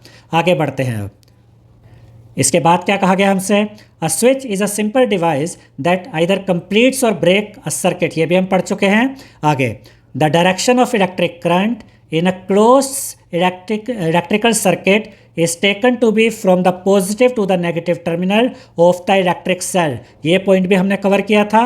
Next, a representation of an electrical circuit using symbol is called its circuit diagram, ये point भी हमने cover किया था। materials through which electric current can flow easily are called good conductors, ये पॉइंट अभी हमने पढ़ा था। और conductors of electricity, ये पॉइंट कवर हो चुका है हमारा। अब देखिए, materials through which current cannot pass through are called insulators और poor conductors of electricity, ये वाला पॉइंट भी हम कवर कर चुके हैं। आई होप स्टूडेंट्स आपको हमारा ये वीडियो पसंद आया होगा। अगर आपको हमारा ये वीडियो पसंद आया है तो इस वीडियो को लाइक करें, शेयर करें, हमारे चैनल को सब्सक्राइब करें और बेल आइकन बटन ज़रूर दबाएं, जिससे हमारी हर नई वीडियो का नोटिफिकेशन आपको मिलता रहे। Thank you.